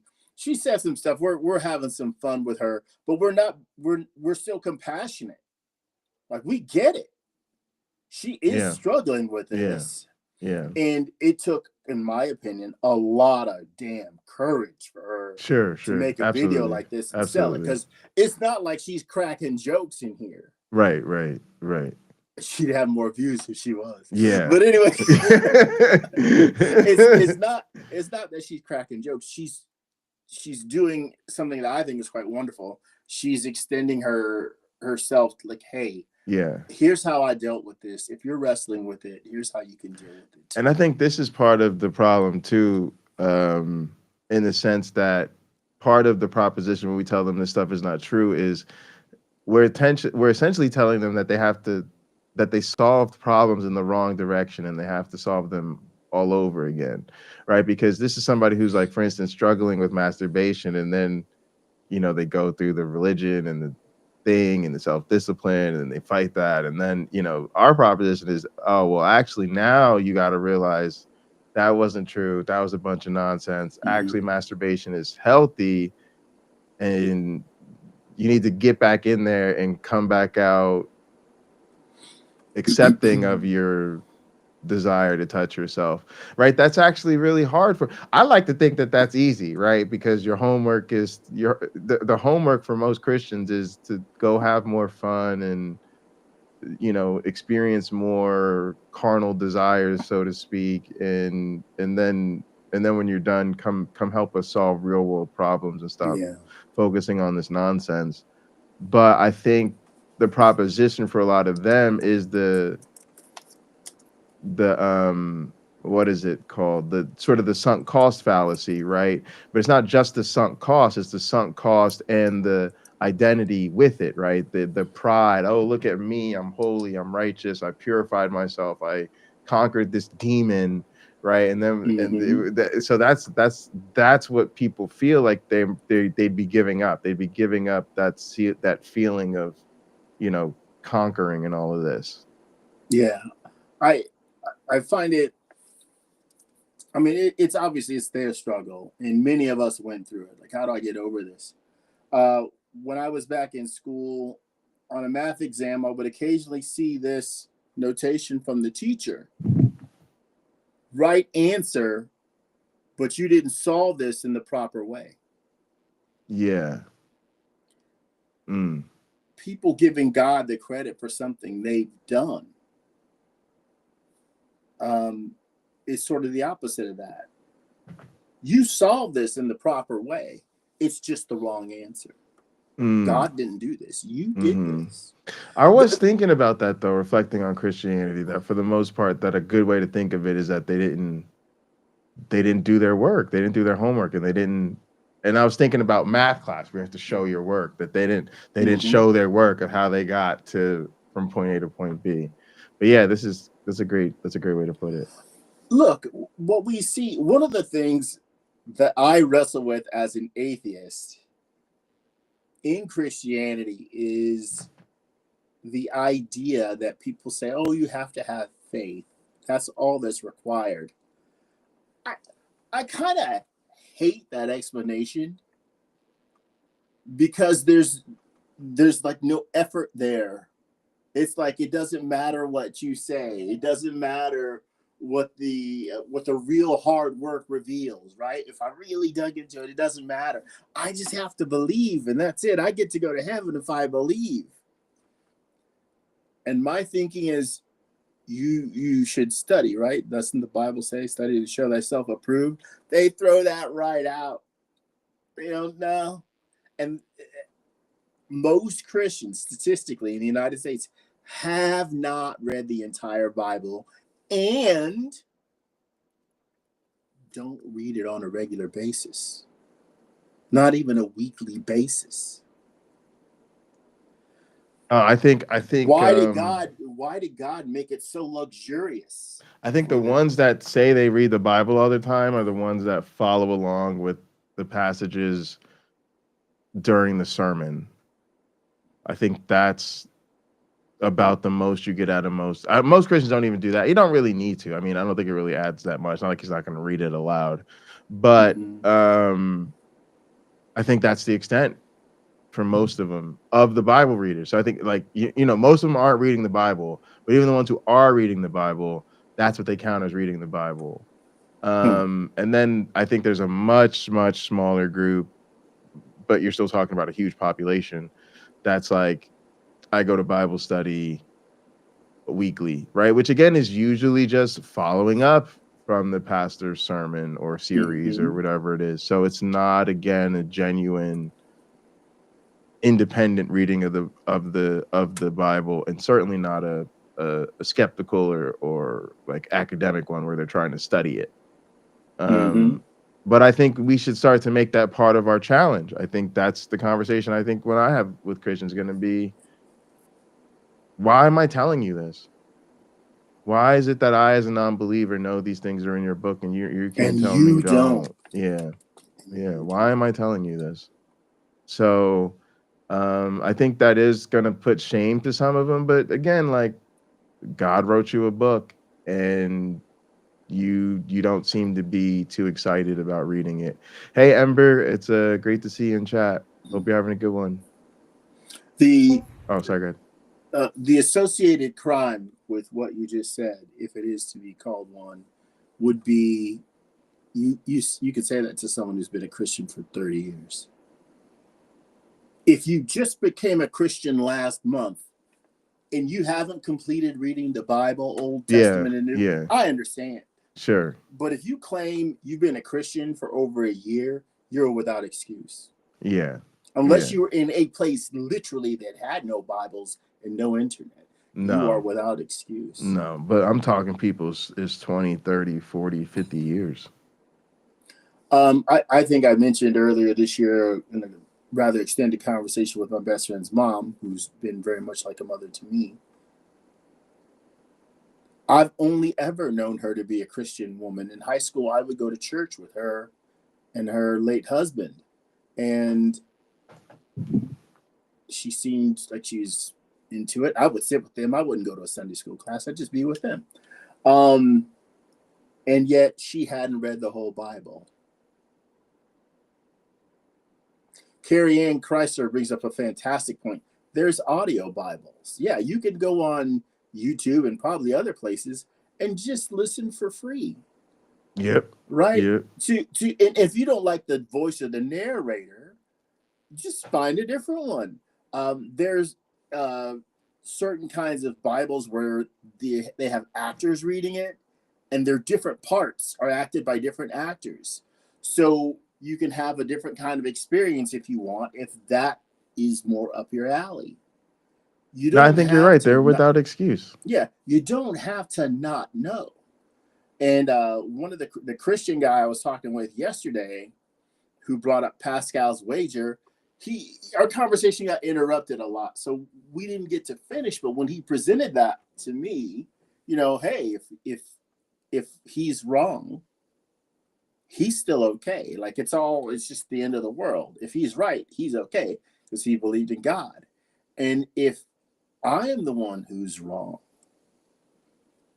and I'm standing there, I didn't get to share this with him. I'm standing there on Judgment Day with the books opened. Jesus or whoever his cleric is can stand right there and say, okay, my one black friend, you of all people had no excuse not to believe what we put in the Bible that Jesus, you didn't even think Jesus was real. Why do you think Jesus was real? And I could simply say, because I wrote fiction too. Yeah. Congratulations, Ember. I wrote better fiction than that Bible. Yeah. Sorry, I just wanted to congratulate Ember on the HRT. What is HRT? Hormone replacement therapy. Ah, okay. So the thing I always think with that is, why don't they ever think about the reverse wager? If I'm right, you're an asshole. If I'm right, you're part of a homophobic group, right? Like if I'm right, you've been given 10% of your income to a fraudulent organization. Like there's so many, right? But they don't, it's just something that they've heard that they think is a much more impressive argument than it really is. I have to say, I don't know that I've ever used that argument that you just suggested, Pocket Locker, in my many discussions, because I have said simple things like, look, I don't have a book telling me who I'm supposed to hate or what I'm supposed to hate. Right. I'm making my mind about those things. I'm fortunate enough. There's one person I dislike a lot, and there's not anybody that I hate. Yeah. Right? I do hate their religion. I'm tired of it. I think we need an explicit public movement against religion. I think that's the only thing that's going to do. I think we have to get serious about this. It's time to stop playing games. People have the right to be religious. The First Amendment. I don't give a shit. I don't care. That's not what I'm talking about. Just because you have the right to do something doesn't make it a good idea. You technically have the legal right to take your car and drive it into the phone pole, but river. I don't think I wouldn't recommend it, right? Mm-hmm. And so I just think it's time that we realize, we all know about the harms they've done, and it's just time to realize they're not true, and that the world would be a better place without it, and that we need to actively encourage people to stop being religious. And then when we do that, we need to really start to treat religious indoctrination like a serious problem, because I really don't think children should be reading the Bible. I really don't think the Bible should be the number one selling book in the world. I do think I don't know if I would put it on a banned book list. I see no value in it. I literally don't. I really like the thought of, I don't really put a lot of thought into being a parent, but when I do, the one thing I'm really sure about is I don't want religion anywhere near my kids. I don't think it, and that's kind of the thing that makes me feel like that. If I don't want my kids around it to the point that it causes me anxiety and it scares me, then like we probably don't need it. It's probably not good for children. Now, from a historical thing, of course, I think it stays in the library, and there's always going to be people who want to. But that's why I think it should be reserved. This is part of our history, and then these texts are, they're documentation of of that history. Just like we see, like with a lot of dead cults, right? Like if you found like some poems to Zeus or the sacred text of the Mayan cult that used to do human sacrifice, right? We don't think it should be mandatory reading for all children, No. but we think if you get into like studying the history of religion, then yeah, you'll probably come across it. That's kind of where I would like to see the Bible in the future. I think it'll ultimately end up there, just probably not in my lifetime. Well, I think we all need to be prepared for this question. Well, if your child's not gonna, if you don't go to church and your child is not gonna learn the Bible in school, where are you gonna get your morals from? I'm fully prepared for this one. Yeah. All I got to do is start quoting the Bible and ask, is it moral if I did this? And they're going to keep saying no, no, no. And I can simply say, all that nonsense is in the Bible. And those are things that the God is credited with doing. Right. That you just objected to. And it doesn't become right. Because it is suggested that that being is divine. Yeah. Is divine.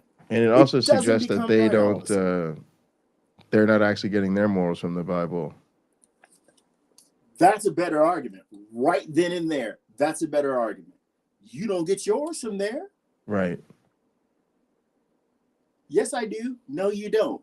Love thy neighbor. You got a neighbor you don't like? Do you have a neighbor that you don't love? I'm sorry. I'm one of the people who can say I honestly don't have a neighbor that I dislike. Within a mile of my home, I probably know 110 people living in this neighborhood. I don't know a single one of them that I don't like.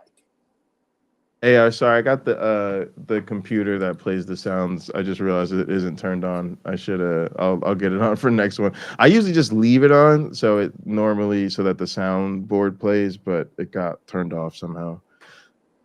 And I just want to say, I'm saying this with love. I'm not judging nobody because y'all just heard my story. Like, this has to be put out there. And it's kind of strange. I know people can be like, a girl is on here talking about this. Yes. Everybody's going through it. Like, everybody's have went through this. Nobody is perfect on this planet. It's just take a bold person to talk about this and to not hide it. But God wants us to do things the right way. Yes, he knows that this world is full of temptations. And let me tell y'all, since being in Houston, Texas, y'all, because I don't have any doors open, I made that my business to have no doors open so the enemy won't come in and tear my life up. Since I have no doors open, I have noticed that men that I don't even know, trying to, come into my life, trying to throw me off track, trying to get me to walk away from God, like just stuff like that. And I felt like if I was weak and if I didn't know the Lord like that, I would have been doing those things. I would have been fornicating. I would have been in a relationship that the Lord told me not to even entertain or engage in. I would have been there. But because I'm holding on to Christ, probably having the time of your life, probably having fun, because honestly, this stuff is scary. And what I will say is, like, I respect the man that tries to pull a woman out of religion. I really do.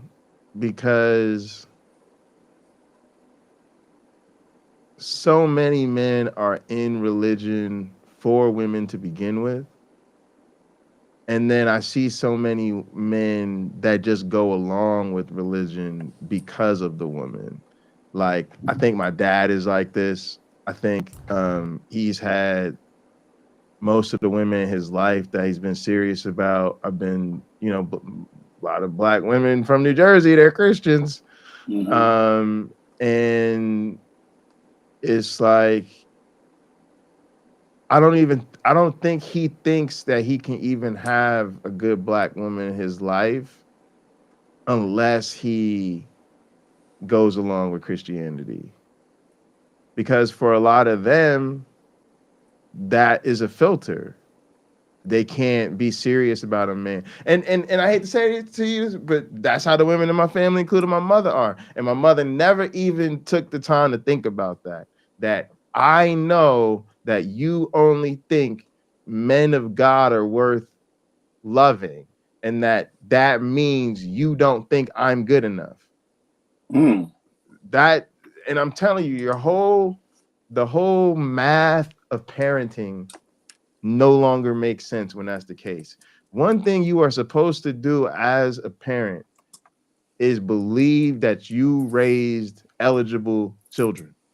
Like, the one thing I'm supposed to say is, if you have, let's just say your children are heterosexual. If you have a daughter that's around my son's age and my son is single, I'm supposed to be like, my son is a good man. Oh, my son is smart and handsome and knows how to treat a woman. You got a daughter around my son's age, right? Or vice versa. Whoever, you got somebody that's, fuck it, you got a daughter that's around my daughter's age and she likes girls, right? Like, whatever it is, but you're supposed to believe that you raised an eligible person, right? Mm-hmm. So what does it say about you if you don't genuinely believe that if you were single and available, your child is the type of person you would be with? That says either something is severely wrong with your child, or you're definitely not going to win parent of the year anytime soon.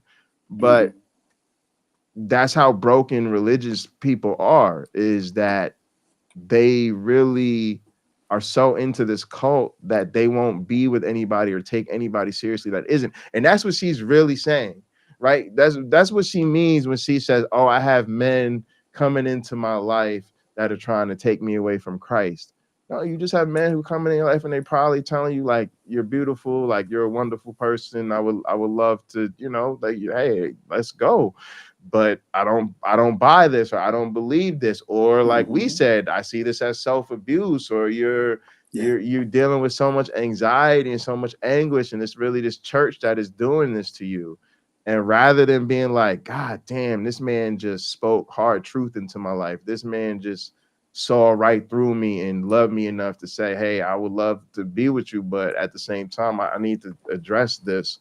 Like, that's not the, and this is why men are not that way, because men know that, or anybody, right? Because men do this to women too. But when it comes to religious people, and this is ultimately why I decided I couldn't really date a religious person. It sounds like it's me being like, you're religious and you're crazy and I'll never deal with it. And to be honest, that's part of it. But it really was recognizing they would never accept me. They'll never see me as an equal. And even and if I open my heart to them, I'm really just setting myself up for failure, trying to prove a point to other people. Like, I'm trying to prove I won't discriminate against somebody, knowing goddamn well they're going to discriminate against me in the end, right? So that's what I hear from her, and it's just sad. It's just a really sad thing. But again, that's and especially with Black folks, this is a huge part of what's keeping us in this cult. Is Black men do not believe they can get a good Black woman that's not religious, and Black women think that to be a good Black man, you have to be serious about your relationship with God, period. End of story. And Black people outside of cis heterosexual people don't even really get consideration or time of day, again, because of the built-in homophobia and misogyny in the cult. So I'm like Barr, where I feel really, really strongly that Black people don't have the excess capacity to be having these cults in our lives. And I also feel like part of the reason white people need to get more serious about fighting religion themselves is because y'all colonized the world with this bullshit. And you have to take responsibility for that. You have to take responsibility for not only is God not true, not only is Christianity evil, but y'all colonized the world with this bullshit and you forced it on people. And now those cultures and those communities are unable to really do for themselves the way they need to because of this cult. and y'all need to take responsibility. That's part of the truth and reconciliation. Y'all got to understand, like, you got to be honest about enslaving people and mass genocide and all this other shit. And you got to get honest about lying to all of these communities about Jesus.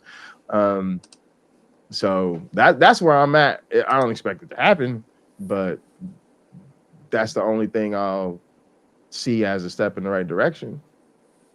Yeah, Go ahead. I think it's tough because it is a generally accepted idea that the world will fall apart if people don't have religions to guide them. That is a point of view that is sort of with a jaundiced eye. It is uncritical of the way the world is now. We can see where this religious group, people from this or that religious group start moving into a country that didn't have very many people of that perspective, that faith perspective. And now they're actively trying to keep them out. Like, no. Don't bring any more of them here. But they have a religion. We don't want that here. Right. Well, I'm sure indigenous cultures from in the United States, they thought that too. Like, don't bring that mess over here. We're not trying to hear that. Right. Right. Look, we'll give you some food, help you pack your boat. You can float on to somewhere else. Don't be telling us that horse. Right.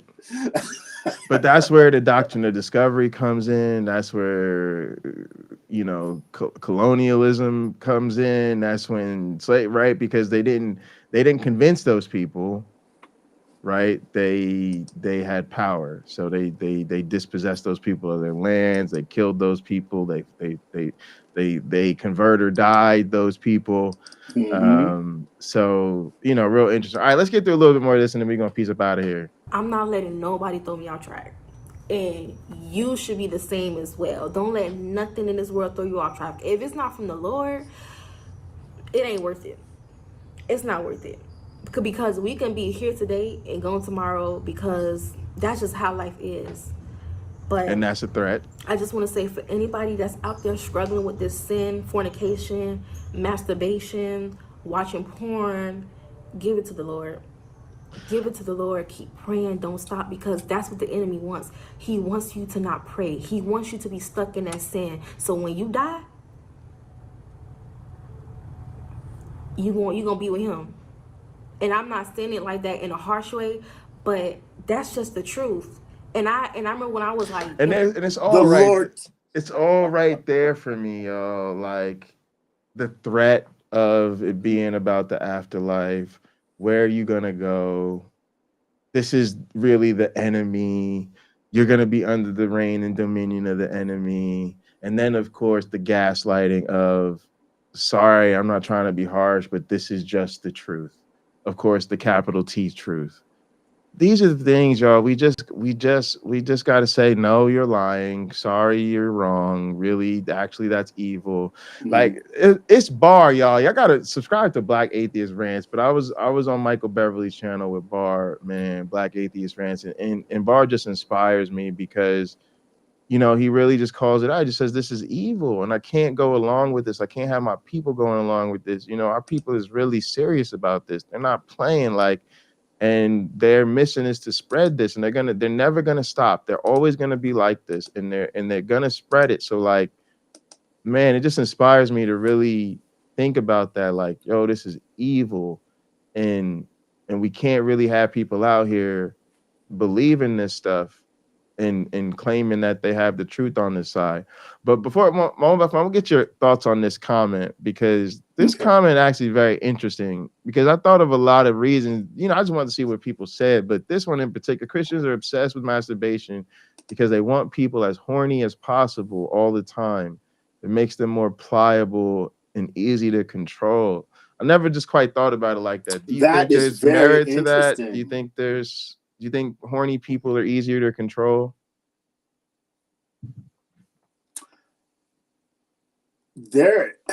I don't know. I didn't cover that in any of my psychology classes, but that is such an interesting statement. I do think there's something to it. Let me demonstrate using our model, our modern political scape.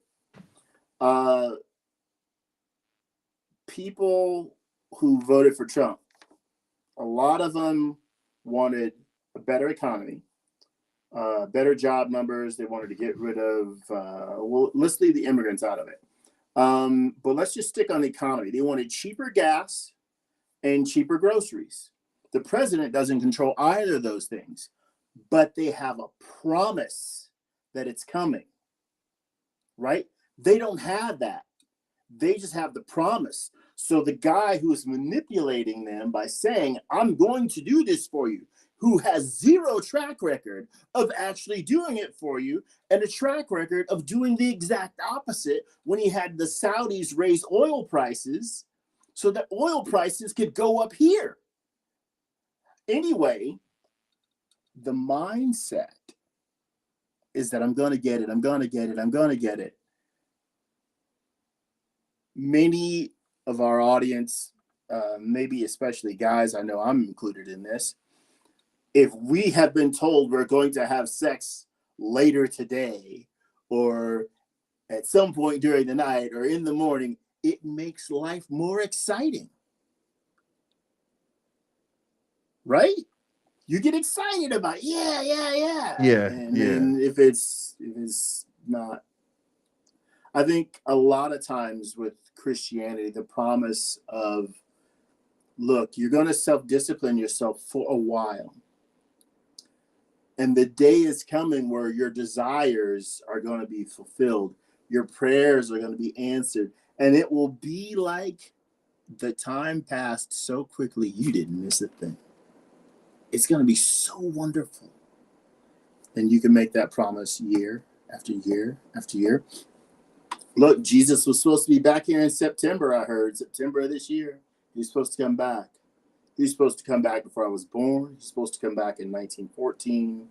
He's supposed to come back almost 2,000 years ago now.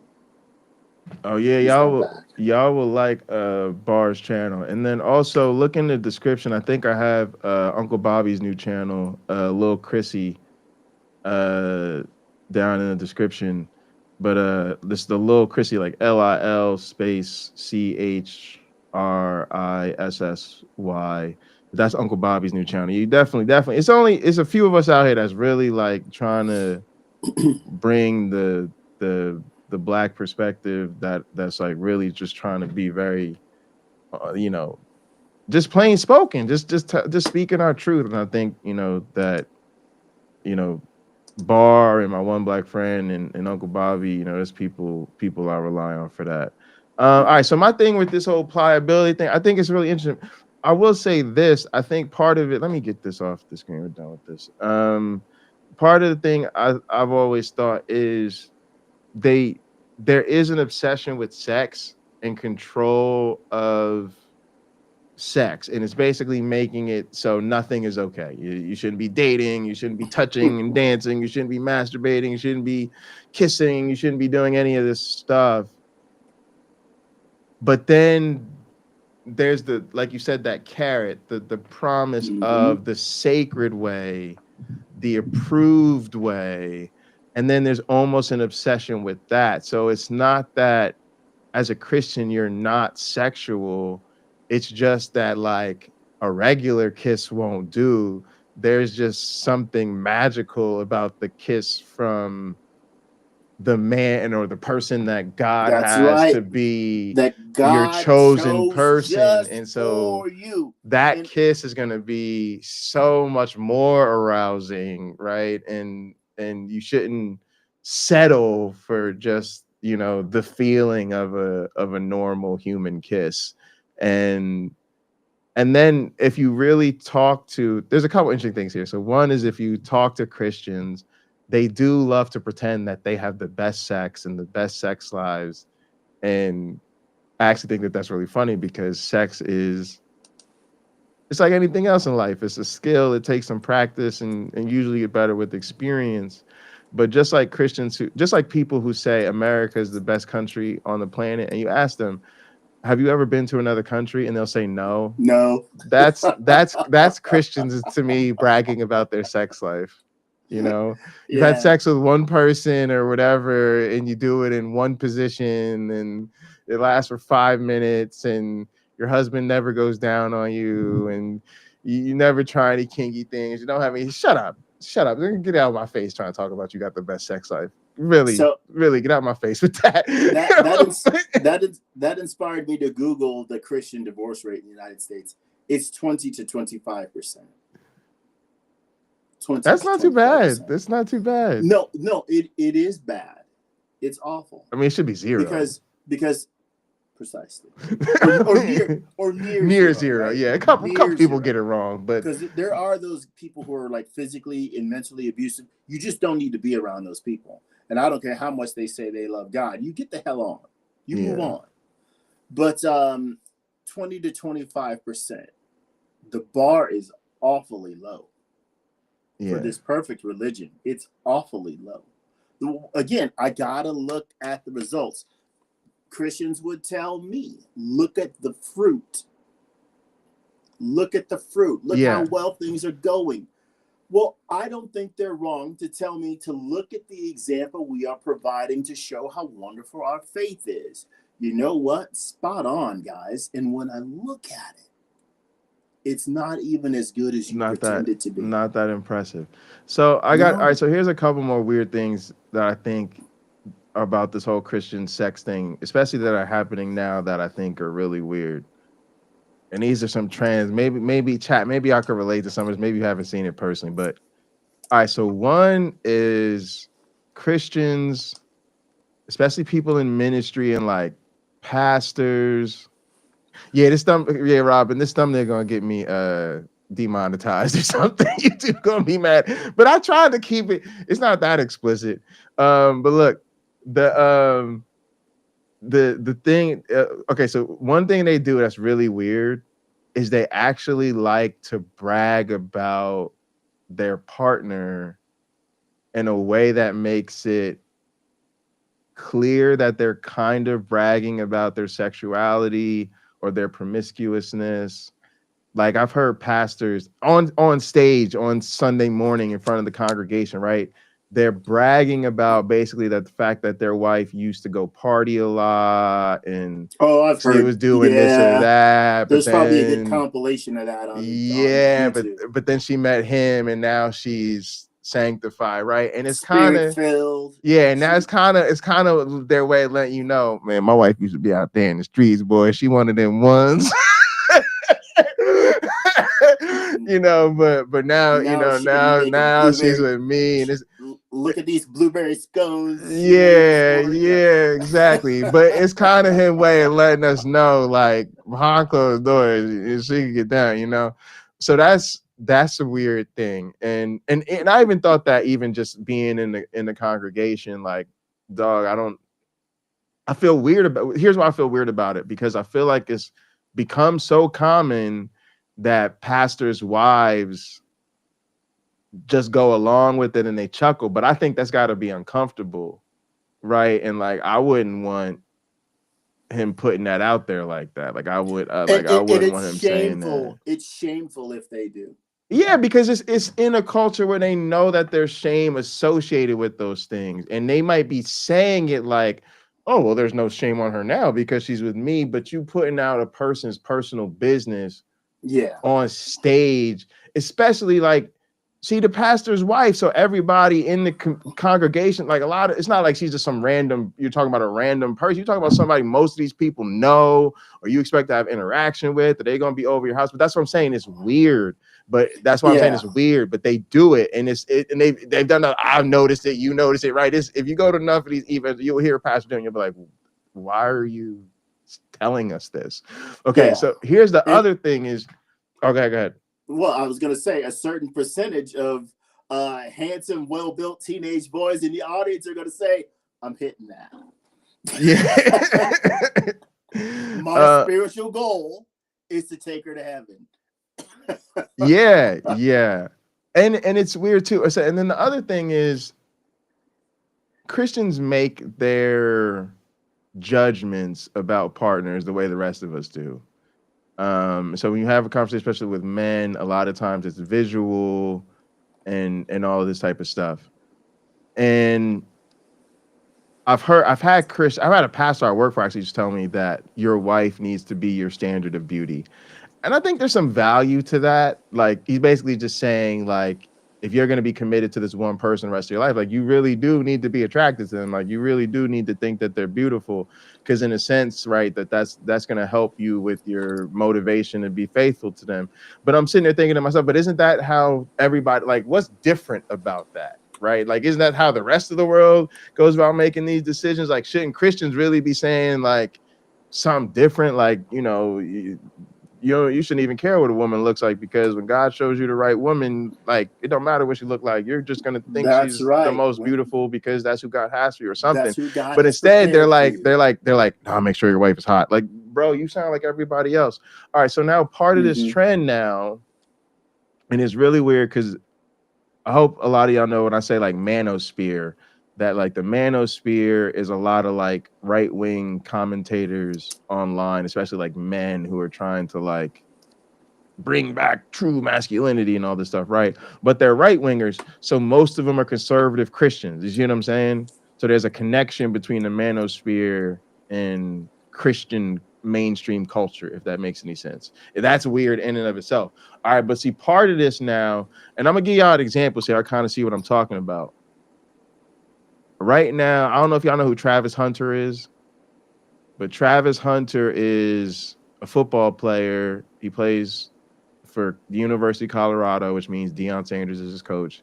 And he just won the Heisman Trophy because he's one of the first players, really since Deion Sanders himself, that can play both ways. He's a wide receiver and a cornerback. He's the top wide receiver and cornerback on his team and plays almost every play. Like, he's crazy talented. Anyway, he's been with somebody for like 5 years, and the whole internet is blowing him up and going viral, basically because his girlfriend used to be an Instagram model. And Instagram or OnlyFans? Instagram. Okay. And has been in, like, I think maybe used to date or a SoundCloud rapper and was like in a video with him where he was talking about all this sexual stuff. And she kind of gives him an attitude, and people think she like blew him off for a while and also. So basically they think there's a lot of red flags with her and that she's like taking advantage of him and, maybe doesn't truly love him or whatever the fuck, right? And it's a very interesting story, because y'all can look up Travis Hunter and y'all will see, like, look him up right now. You will probably see more stories popping up about his girlfriend than about him winning the Heisman. So it's a really big deal right now. But what's so interesting about it is it's kind of like I see a lot of these conservative men in the manosphere shaming him, and they're basically like, she running game on you. You got to get away from her. She probably makes far more money than he is going to make. No, not him. No. This no. He's about to he about to make buku money. Okay. But my thing is, here's where it comes down to. They're basically trying to say to him that these are all red flags. You shouldn't be with somebody like you shouldn't be with somebody serious like that. And like, you're gonna make all this money. You got to deal with a different class of women. You can't be out here with women running around like that. But at the same time, the same manosphere, largely driven by conservative Christian men, are the same ones who have been glorifying having Instagram models as girlfriends and showing pictures of your woman all over the place and the hot wife phenomenon and all of this stuff. And even like some of y'all I'm a sports fan if you can't tell, but Ryan Garcia is like a champion boxer, like he's a world champion. And he's super conservative. Like, he comes to the ring, praying the Christian music and Jesus and everything he does, right? But he's engaged to a very famous porn star. So like literally the man makes being a Christian and make Jesus his entire personality, and he's marrying a porn star. I don't care, bro. Do your thing, have your fun. But do you see the You do tension that you. I'm getting at? It's very weird that these conservative men are at one time, they want the Instagram model, they want the porn star, but then at the same time, they somehow want a godly woman who's pure and conservative. And then when they come after you, they're like, well, why would you get with the porn star? Why would you get with an Instagram model? That's not the right type of woman. Like it's just so crazy to see this happening in real time. You're like, what the is going on with y'all? Y'all are literally all trying to pull Instagram models. And then when somebody pulls an Instagram model, you're like, well, bro, she from the streets. You know, she used to be an Instagram model. I can't even. Like, it's because that's them, right? They want the same aesthetics, they want the same thing everybody else wants. When they look out at the world and say, who are the best women to get, who's the most prized woman I could get, they don't go, oh, it's that bookworm over there in the library who's beautiful, but she's clearly working her way through med school and she's not out here acting crazy. They're ignoring women like that, and they're literally trying to slide in the DMs of women who make a living showing their ass. And then they want to turn around to the rest of us and judge the potential for faithfulness of people's partners. It's just insane. Well, look, in defense of porn stars everywhere. And maybe I should say, as a former actor in one film, yeah, the virgin slut complex. Look at the trees. Crazy. Oh, the Hormadonna. Yeah, complex. Yeah. Look, a woman who does, or anybody who does porn for a living, it's a job. And there are probably some who don't look at it as merely a job. But I would imagine most of them do look at it as a job. Like, this pays my bills. I can drive my $300,000 Porsche, and I can live in a $2 million home, and porn pays for it all. So I don't really care what other people think. I have health insurance, and I don't have to worry about my next meal. So I'm doing better than almost everybody on the planet right there. There are probably a lot of them that have no issue at all outside of work being entirely faithful to their partner. Facts. Because if you're not going to be, why have a partner? If you don't need a partner. If your job is literally to have sex, you don't sort of need to. I'm going to say you don't need to calm down, decompress, and just go to the movies. Or it's normalized. You don't get so excited when you get that type of attention. You're used to it. I've exactly. And that's, again, like, as a secular person, I've dated sex workers. No issue with it whatsoever. And I felt the same thing. Never felt more secure, because you're like, you have all the options. If you want me, you must just really like me. You must really he must really like me. You know, that's it. That's all there is to it. Reason you are here. Yeah. Me. I don't have stacks of money. Exactly. I don't have an NBA career. Exactly. I'm not famous. I'm not rich. I drive a modest import vehicle with body damage. We taking your car on date nights. Yeah, like it must be me. And I'll say, probably from those women's perspective, there's a sigh of relief knowing that it's just you.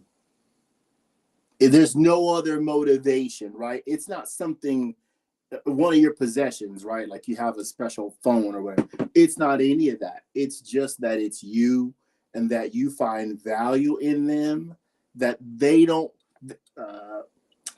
I would say that they don't have to have any kind of shame or doubts about, right? That's not the them you see. And so being around you it's necessary, it's comforting, and it's better than you even think it is, because they can just unplug and be themselves. Yeah. It's so interesting. So I love this. Well, actually, so many of the comments, but this one especially. It's a double bind. They want her to be sexy and beautiful and enjoyable to have sex with, but then they want to shame the same women. Yeah, that's Yeah. exactly right. That's exactly it. And it's and it's literally so confusing because on one hand you want to say like, oh, cool, like some Christians are accepting of this, and that's great. But then you realize they're not. It's this weird game they're playing. When to me, we just need to normalize it. And that's how I looked at it. It's like I just look at it. And again, I don't judge. And maybe this person is maybe she's terrible for him, and maybe it won't work out. But it was weird for a number of reasons. It was weird for what we talked about in the comment, just kicked it. But another reason is they were shaming him for commitment. Right? When y'all think of athletes, Yeah, that's terrible. don't we always talk about athletes? They're always ruining their families, their home wreckers, they're out on the road doing whatever. I know the reason I feel connected to Travis Hunter. I don't even watch his football games. I do if I catch it on, I'll watch, but I know him mostly because he streams all the time. He's a streamer and he streams video games. He plays just like he plays football video games. Mm-hmm. And so I'm used to watching his streams. So he'll just literally be in his place where he lives with her in his room, streaming video games all night, like on YouTube for like random people. And we'll just be in the chat watching him just play other people online. So that's what the man does. He does football, he does school, he streams, and he has a partner. He's been with the same person for years, and now he's gonna commit to her. And maybe it won't work out. And maybe it won't work out because she got some craziness going on and she's really not the type of woman that's the marriaging type. But it's just so weird to hear conservative men shame a young man for wanting to get married. I'm like, I don't understand. He's been with her for years. He don't do nothing else. He just minded his business. And yeah, maybe she was those things, and now she met him. And look, some people don't understand this, but a lot of times it's good to have somebody in your life that doesn't know or appreciate who you are to the rest of the world. And I'm not saying that that's who she is, because obviously he's famous and he's going to make a lot of money, and she knows that. And people think because she didn't get with him right away that she figured out who he was, and that's when she showed more interest in him. But guess what? That's just regular human behavior. Like that happens to a lot of people, and to some extent, it's good. Like I remember when I was in high school, if I came up to you, if I was the only black kid in my school, I would say, "Hi, I'm Jay, and I'm the drummer," because that's how I saw myself. That was my identity. So it was crazy to me when I was in grad school. I realized I've been dating people and I've been seeing with people, and I've been like, yo, these people have never heard me play the drums. I'm not the drummer in their head. Like I'm something else. You see what I'm saying? So like it's not always bad. It's sometimes people like you, but whatever you do, they don't really care about that. They're not really into that. They don't really want to be around that. So I don't know, y'all. But I thought it was interesting to bring it up because it's related to this whole Christianity just being weird about sex, and it's something that they're doing right now, kind of in the culture, that I think shows how weird they are about sex, and it doesn't make a lot of sense. Yeah, I gotta get going. Yep, me too. It's about that time. Look, I don't know if you guys can see this. Yeah, I'll send it to Pocket Locker. Oh, there it goes. This is the first picture with Santa. Oh, had to do it. I'm trying to figure out how to get you on the there we go. All right, now can you show it again? Okay. Yeah, there we go. Santa got a little something going on to him. We have a Latino Santa. Yeah, I was gonna say Santa got a little essay in him. That's good though. She didn't know who he was. She's protesting and moving her body like this, and I'm like, I'm trying to entertain her. I'm sitting on the floor trying to entertain her, and she is not having any of it. And I said, I screamed my head off. I was afraid of Santa Claus and Mrs. Butterworth when I was a child. So I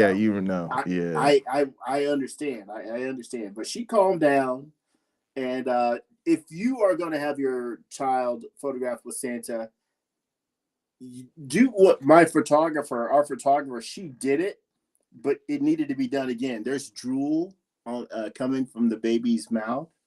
And she like had us wipe it off, but then it was like right back there. And then the picture we have has you got to be drool. one of the most patient photographers in the world to do that job.